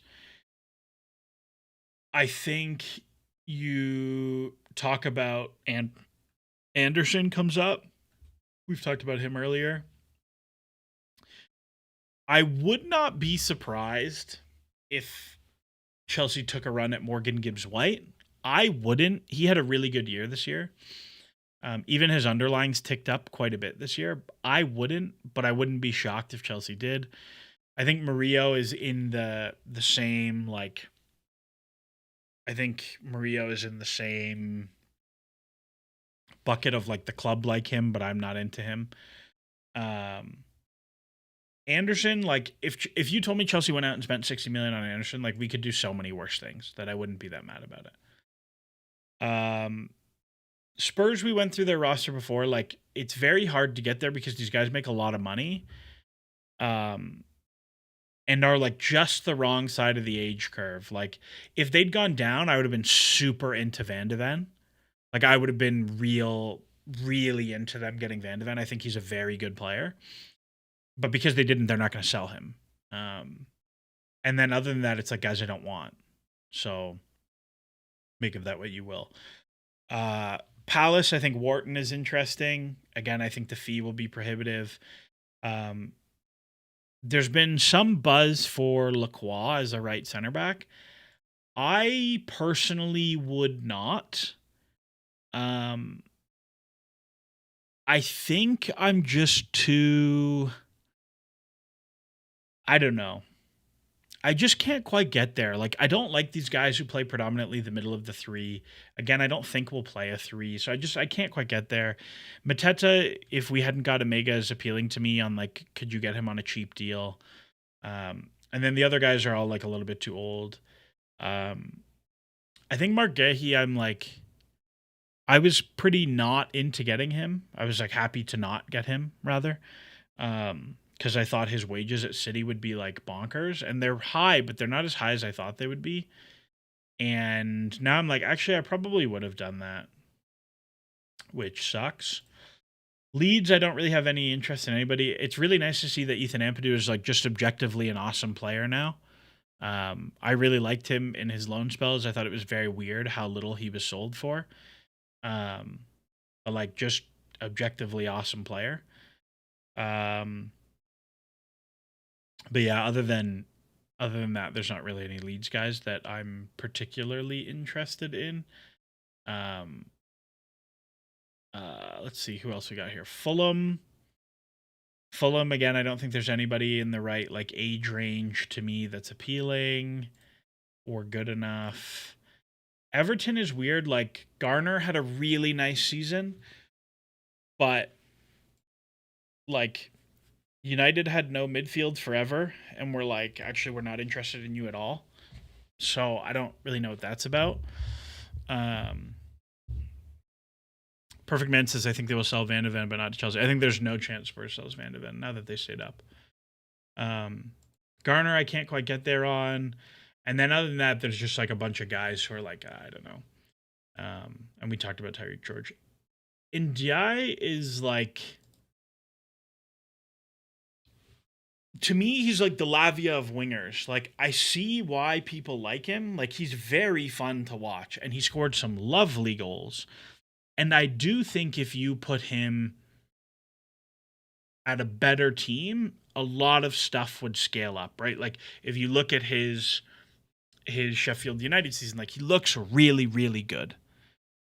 But it's just like... He's just old enough, and I have just enough uncertainty that I wouldn't do it. And I think the fee would be very high. So, no for me on that one. If Newcastle are like totally screwed financially, I think there are some interesting conversations to have. Nick Pope, I would be pretty interested in as like the domestic backup goalkeeper role. I think that would be totally fine. I think he actually might be out of contract this summer.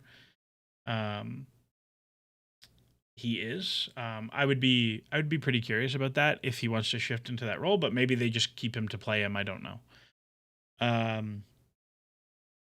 I find the Anthony Gordon links like really appealing. I think he's just going to go to Bayern though, and that sucks.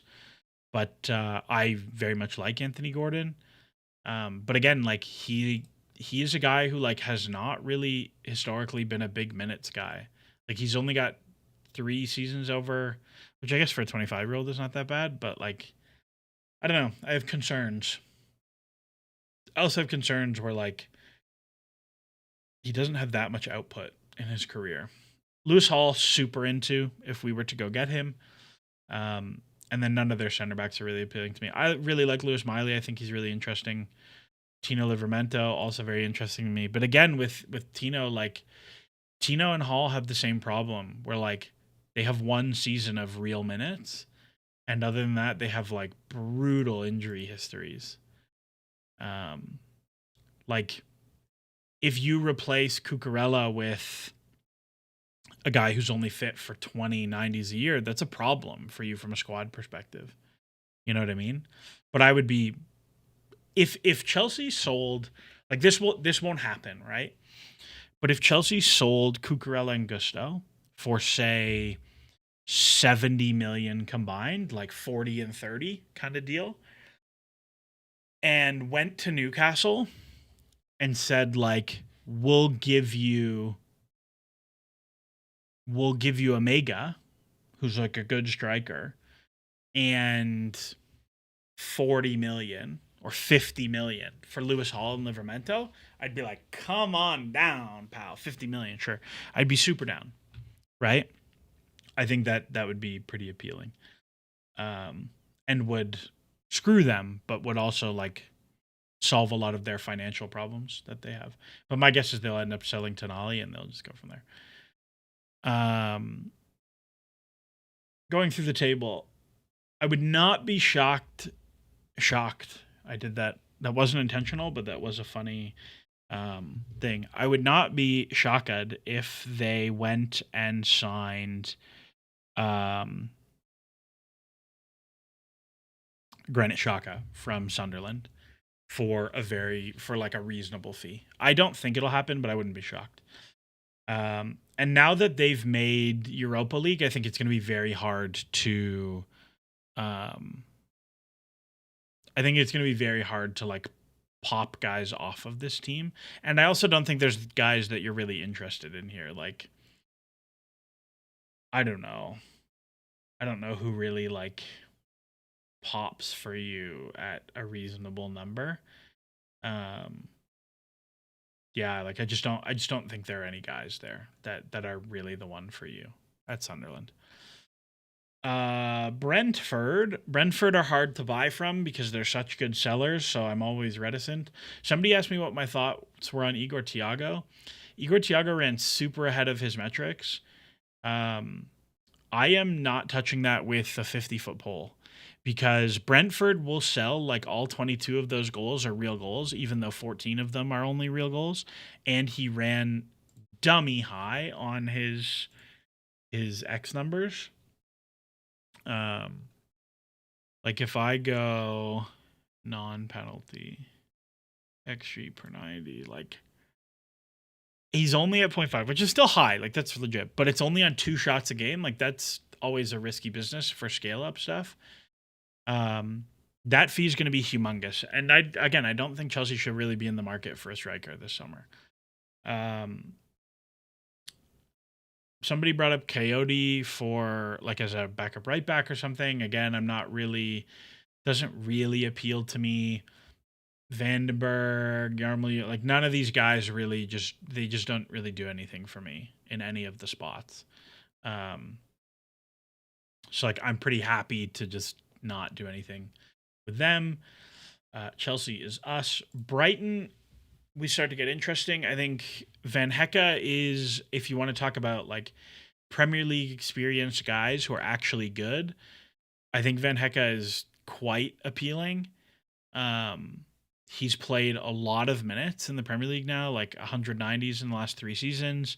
He's like the right age for center back recruitment. He is a stupid good passer. He's pretty good in the air. He's kind of slow.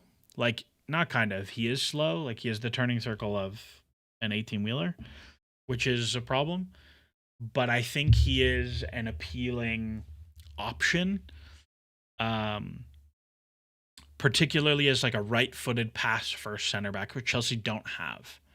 right? Like Chelsea have two left-footed pass first center backs in Badiashile and Colwill, who are both left-footed and very good passers. But on all the righties are dribble guys. Like Chalobah is a better carrier than he is passer. He's an okay passer, but he's a better carrier. And Fofana is a much better carrier. Van Hecke is a legit super good passer from the right. But I think if you play him and Colwill, they're a bit athletically limited. So I don't know if that's what you really want to do.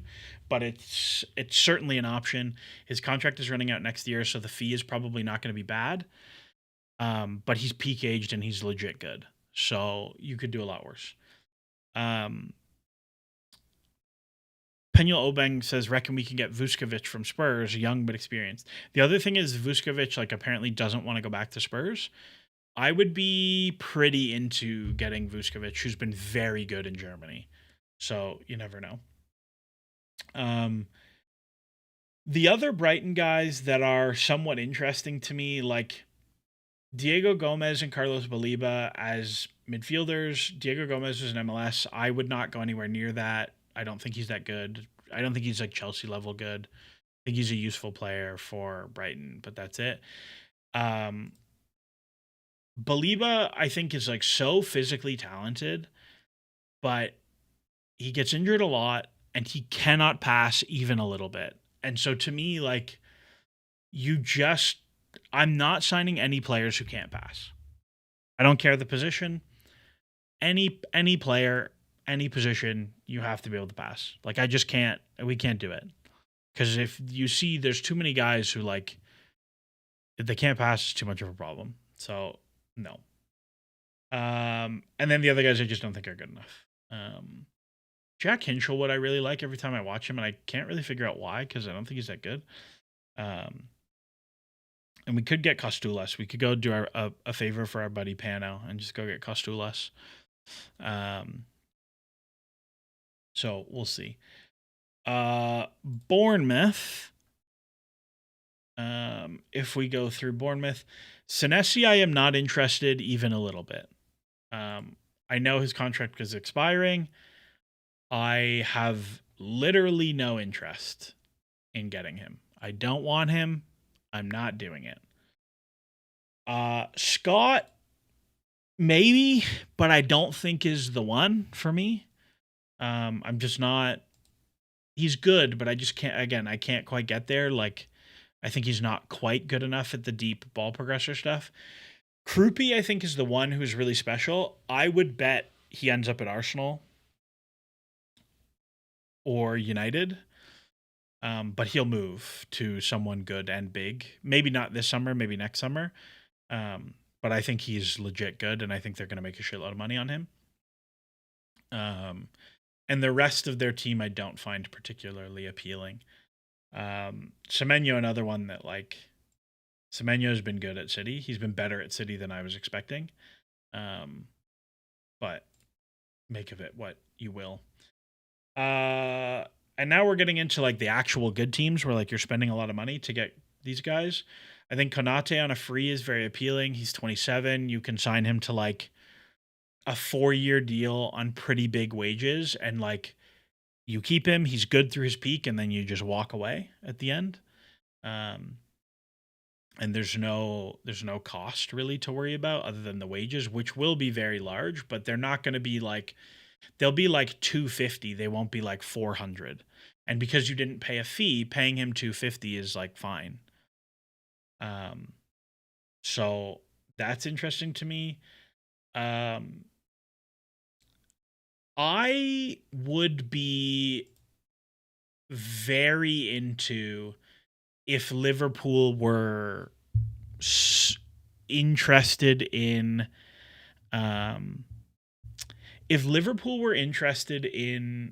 moving Allison, I would be very into signing him on a short-term deal. Like a 2-year or a 1+1 at pretty big wages. Like, I would be pretty into that. He did not have a good year for them, but it would be a real conversation for sure. The other one that I find interesting is like it sounds like there's a lot of buzz to move Curtis Jones. He's gonna have 1 year left on his deal. Um, so like they'll either extend him or move him this summer. I really like Curtis Jones. I think he's awesome. And I think Chelsea could do with a guy like him, but I suspect the fee would be too big. Other than that, I like don't really have a ton of interest in any of their guys. Rio is great. I wish we'd held on to him. Chelsea says Hinchelwood plays everywhere. Brighton stuck him in the 10 for the last couple months after mostly DM minutes. Was left back, right back last season, bit like a reverse off the cheek. Yeah, I really like tweener guys who do lots of stuff. Like that's clearly a thing that I like in my player arsenal because I loved Ruben. And I also think from a squad building perspective, like it is financially worthwhile and very I think it's very smart to like to me, if I'm picking a squad, right? Like if I'm building a squad, my squad is 18 guys who play one position and are like legitimately very good at their one position. Like 11 real starters and then like 5 guys who like could be starters, like should be starters probably, and then 3 guys who are actual backups. And then I have 5 guys who are like they play at least 2 positions. So like fullbacks who play both sides, or wingers who play both sides, or sixes who play fullback, or eights and fullbacks, or center back and fullback, or winger and striker, or 10 and winger, or whatever. But guys who like can and not like theoretically can do both roles, but actually can do both roles. Where from a cost perspective, like for example, I think the optimal back four squad is you carry 2 left backs, 2 right backs, 4 center backs, and you carry 1 extra guy who can play left back, right back, and center back. He doesn't even have to be good, but they can play all 3 roles. And so if you ever have injuries, right? Like you think about Chelsea this season, there were times Chelsea this season had like James injured, Cucurella suspended, center back injured. So now all of a sudden you have 3 center backs and you have 2 fullbacks. And now you're pretty light. Having that 5th guy who can do everything is super valuable. Or even if you go, whatever, you carry 3 center backs, 2 fullbacks, 2 fullbacks, and your 4th center back can do multiple things. I think is very, very valuable. Same with like if you carry 3 strikers, your 3rd striker has to be able to play somewhere else as well, which is one of the things where people are like, well, we don't need to carry JP, Jackson, and Omega. But I'm kind of cool with it because both JP and Jackson can play other roles. And the problem is like Chelsea have too many wingers for those guys to play other roles. But if you didn't carry all those wingers, it would be really useful to have them. Villa.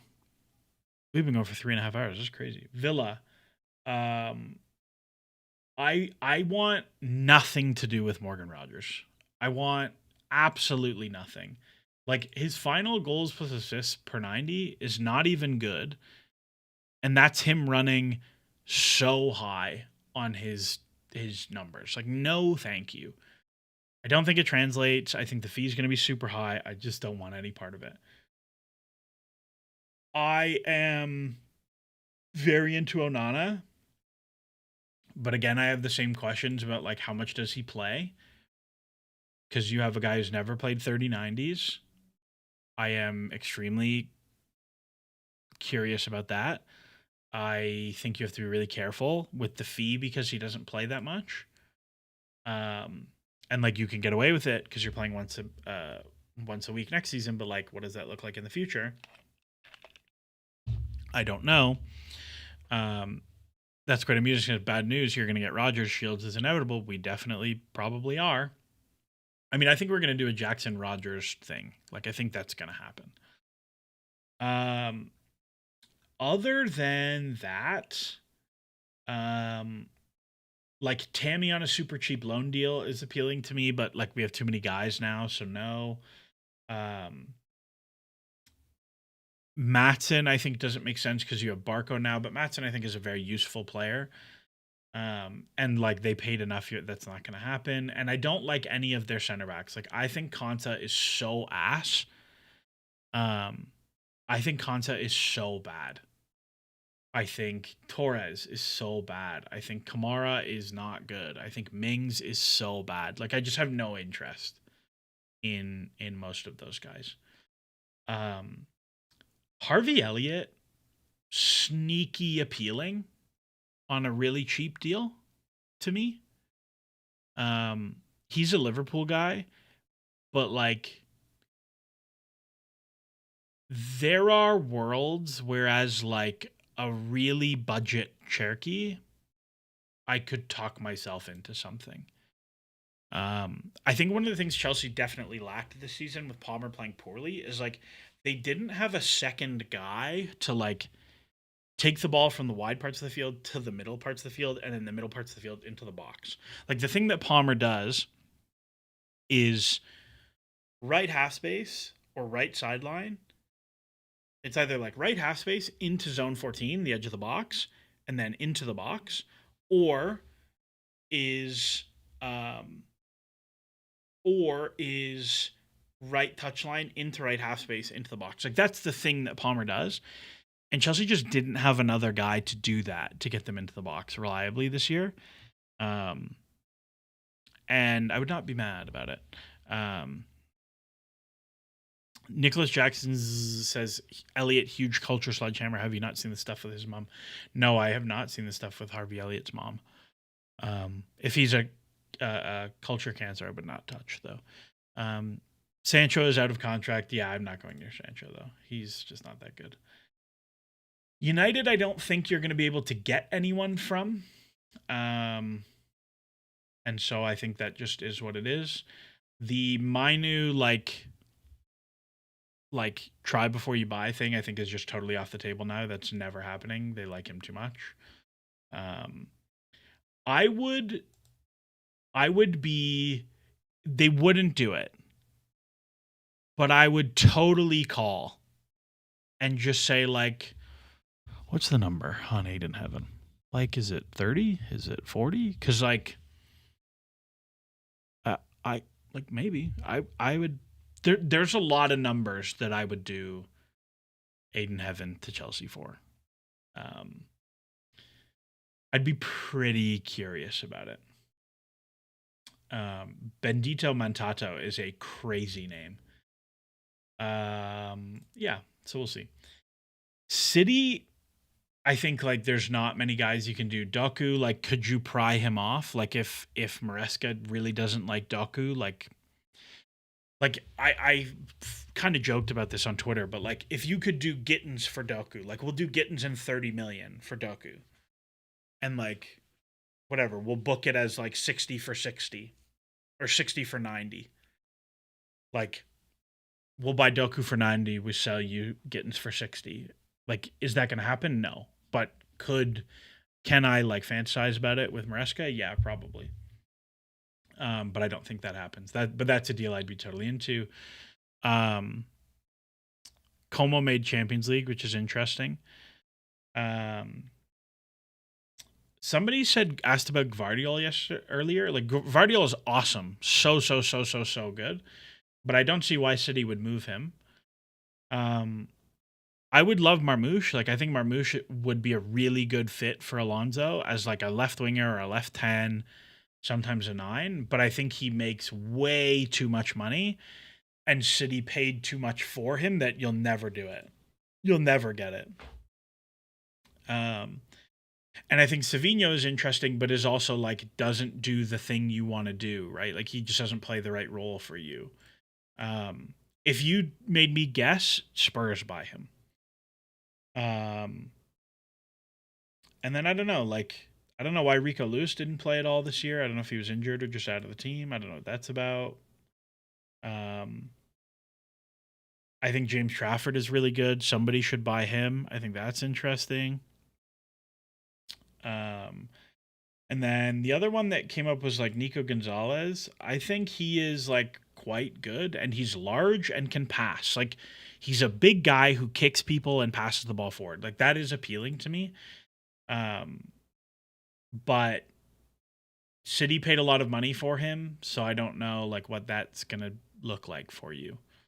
But yeah, you could do way worse. Like if again, like I want to absolutely fleece Maresca.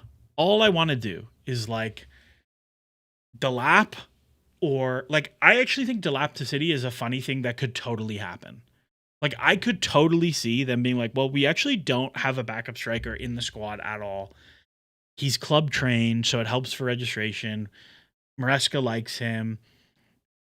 He'll learn from Holland. Like you could talk me into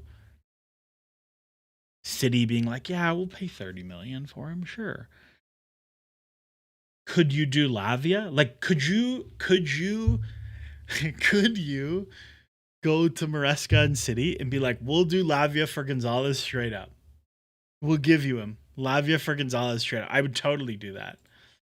I don't think you could, but you never know. And then Arsenal, I think, are not selling anybody to you that you want. I think somebody said earlier, like, oh, we should have gotten on the Miles Lewis Skelly contract before he signed a new one. I would still call. I would definitely still call and say, like, hey, like, what's the deal? Because I think he's really good. And I would pay a probably very large number. Like, I think I would pay more for Lewis Skelly than I would for Hall. No, that's probably not true. Yeah, that's probably not true. But I would definitely pay good money for Lewis Skelly. So, I don't know. And then I don't know that, but in terms of Premier League guys, I think the main ones like going through the list is like, are Chelsea into Bowen? What do they think about Anderson and Wharton? And then at center back, like it's probably Jean-Paul Van Hecke. Like that's probably the only one. Yeah, like that's probably the one. If Chelsea are getting anyone. And then like what do they think about Ilman and Diai? What do they think about Krupi? What about the City guys? Like I think that's kind of it though. Like if you said Chelsea are buying 2 Premier League players, guess who they are? I would guess Bowen and Van Hecke. If you like put it to my head right now, that's who I would guess. Kima Andres. Kima Andres is great, but Real Madrid have a buyback on him. So I don't know. Somebody asked like who of the Leverkusen guys do you think would come with? And I don't think there are really any. Like Xhaka I think is too old now. Grimaldo I think is maybe interesting, but like again, he's tiny and he's old and he makes a lot of money. So like I don't like it just does not feel like something Chelsea would do. Somebody mentioned about getting Frimpong from Liverpool. I don't think Liverpool are going to call it a day on Frimpong and Wirtz. Tapsoba is someone who I've liked, but again, I think he's like slightly too old. He also just signed a new contract with them. Kasunu is at Atalanta now and doesn't really play. So, like, probably not happening. Boniface is in Bremen.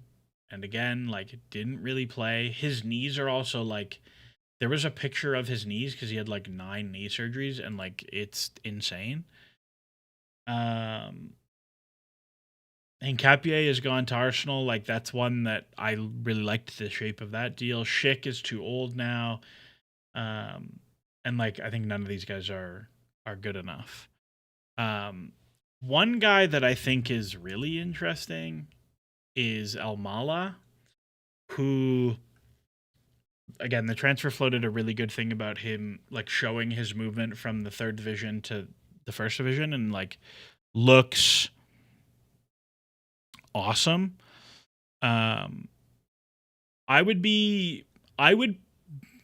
like risk tolerance number for this is pretty high. Like I'd pay a pretty big number to do that. I don't think Chelsea will end up doing it, but I'd pay a pretty big number to do El Mala. And then who's this? CFC 2015 El Mala says Maza. I don't know who Maza is. Ibrahim Maza. Interesting.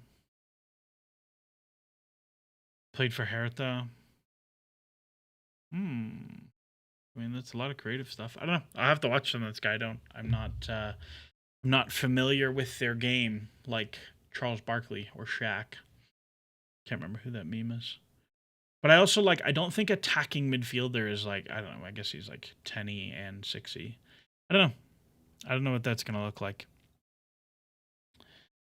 Okay, we've been going for 3.5 hours. Get your last questions in because I'm gonna go do anything else with my day. But I am probably not gonna make a video for quite some time.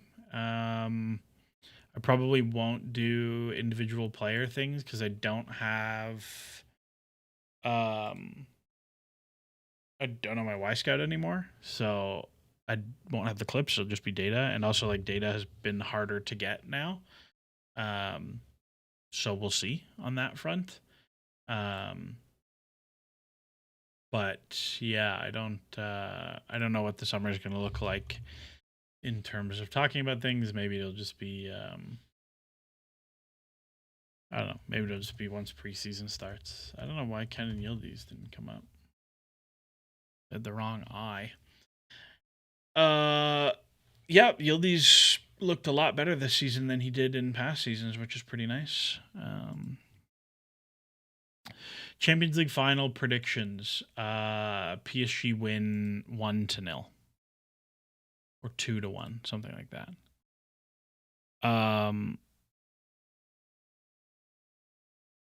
What goals will you set for Alonso? It's still not a free pass. Do you think any deals will be done before the World Cup?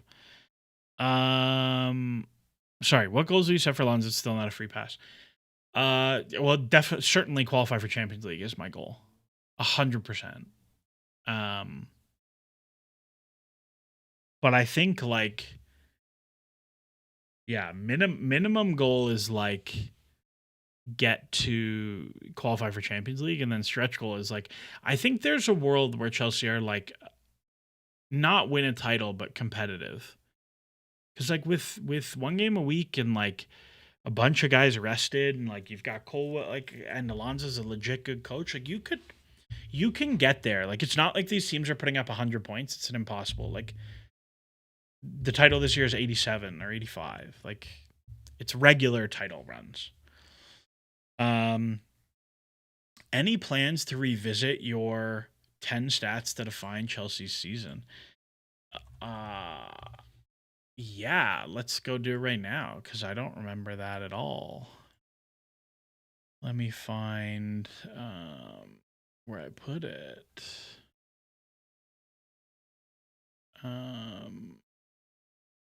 I thought I made a slide for it, but I don't think I did. Where did OBS go?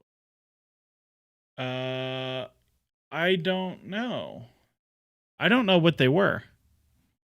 If somebody wants to go find them and tell me what they were, I will happily go do that. But I don't remember. Why did my question show up on the screen? I don't know. Do I think any deals will be done for the World Cup? I mean, Omega and Barco are already done, so I suppose yes. Do I think any new ones will be done? No. I would bet some outgoings are done before the World Cup. World Cup prediction. I would have picked England to win it, but Tuchel picked a brain-dead squad, so I don't know. Probably France. Their midfield's kind of thin, though. Why is progressive carries the most overrated stat? Surely a progressive carry and a progressive pass both move the ball forward all the same. They actually don't. That's a fair question. They don't. So there's a couple things. One, progressive passes move the ball both forward further on average, and faster. So moving the ball further and faster is much more unsettling to a defense than a progressive carry. The other thing about a progressive carry is that because you yourself have to move forward with the ball, a turnover from a progressive carry is significantly more damaging than a turnover from a progressive pass because you haven't moved. So like a really great stat that I heard is Frankie de Jong, for example, who plays for Barcelona. Unbelievable progressive carrier, right? Like Frankie de Jong is like super Romeo Lavia, like awesome to watch, so good carrying the ball, can do so many things, right? Like he is like the best version of Romeo Lavia. I think they're very similar players. But Frankie, if you look at every possession that Barcelona have a progressive carry from Frankie de Jong in, and then you look at all the other possessions where he doesn't carry the ball progressively, like those are the two buckets. Barcelona have a negative expected goal differential in the possessions where he carries the ball. So you have the possession and you have the turnovers and the possessions immediately following. They give up so many terrible turnovers and it screws their structure up so much that their expected goal difference is negative when he carries the ball forward. It is so damaging. Now, that doesn't mean broadly they aren't valuable. Like Georgian Gaia says here, but with man-to-man pressing, aren't progressive carries way more damaging? 100% there is value to them. Like having a center back who can receive, break a line, and carry totally opens all these things about like, oh my God, now somebody has to leave their man to engage you because you have the ball. It's valuable. And like man-to-man stuff definitely makes carrying more valuable. But a huge amount of it is like actually the ability to create separation and receive. And if you think about like, if you think about two situations, right? One situation is you get the ball, turn, dribble, or you get the ball and just pass forward to someone else who has created separation. Like the risk factor is so much lower. Like I think it's I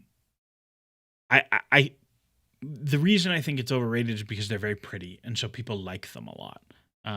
When like actually you have to be kind of cognizant of the impact of them is the short version of what I was trying to say. Where do I think Pep goes next? I think he takes a year off and then he goes to manage NYCFC when they open their new stadium in MLS. Thoughts on Maresca to City, and can you rank the top 6 managers? I think Maresca will be totally fine at City. I think he's like a perfectly average, fine tactics manager. City will come top 4 for like 2 or 3 years, and then Vincent Kompany will take over. That's my prediction.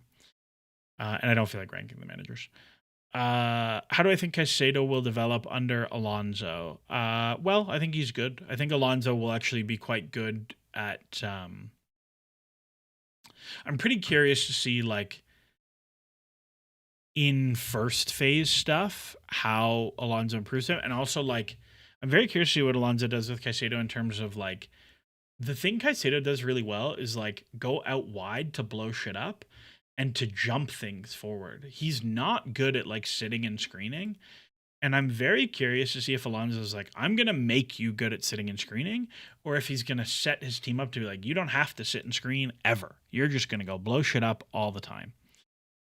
I think those are all fair thoughts.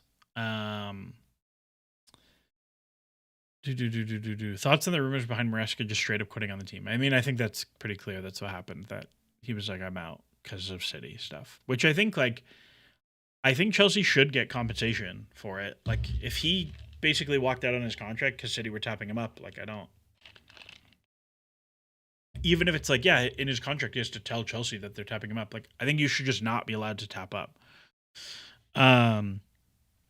First stat was how much Palmer plays. Well, I think that definitely came to bear. I think that is definitely there. Okay, Lord Flacco is putting them all in. So I'll go through them now as we talk about them. First stat, how much does Palmer play? Well, Palmer did not play very much, and when he did play, he was bad. So like that was bad for Chelsea's season. So feel pretty good about that one. Second stat, how do Chelsea play when they're losing? I don't have the game state stuff in front of me, but let's see. Let's see what the live table says when Chelsea were losing this year. Because Chelsea certainly were losing a lot in the back half of the season, and they couldn't really get out of it. So I'm going to bet that it was bad. Let's see. -1, 2, 3. No penalties. Chelsea were an exact 0 expected goal difference when they were losing. That is bad, in my opinion. I don't know about you. Oh, it doesn't go to 2026. It doesn't go all the way. Okay, so I don't know. But that's bad. Can they increase shot volume? Because we were somewhere average in terms of shots. Let's see. Were they average in terms of shots? Shots for 90. Chelsea were certainly not one of the best teams in the league in terms of shot volume, which is bad. And they also, but they were pretty good defensively. Yeah, not good. Can JP up his shot volume? Yeah, I think João Pedro definitely did up his shot volume, if you made me guess. Let's see. Shooting. Shots per 90. A little bit, not a ton. But his shot quality went up hugely. Understat has game state stats. They do. Losing. Chelsea were plus 0.45 and negative when they were losing by worse than 1. So not great overall. But not good. JP was at 1 shot per game when I made the video. Yeah, he definitely came up, so that's good. How much is Estevao going to play? Not much, and that was a problem. Errors leading to shots. I don't know. We probably won't have the data for that anymore. How much can Reece play? Reece was pretty good. And opponent dangerous possession loss. We looked at this earlier, right? Like Chelsea did not generate nearly enough opposition. They were one of the worst pressing teams in terms of high regains, which is bad. It's also like that's the thing that happened with Liverpool, right? Like Liverpool's press went off the ropes this year. And 9th, will Garnacho shots translate? Not really, which was a problem. Will Ordonez get a look in? No, because he's a child and he won't join Chelsea for a while. Thoughts on Marshall Goto? I don't really have many thoughts on Marshall Goto. He's interesting. Strasbourg will sell him for a profit. Why do I hate the Tuchel England squad? I don't like hate it. I don't like bringing Hendo is stupid. Like he's not good anymore. There's better players. The Tony one, I don't really care. Not bringing Colwill or Maguire, so like you're really thin at center back, I think is a bad choice. I don't rate Konsa at all. And then I think bringing Dan Burn is a problem.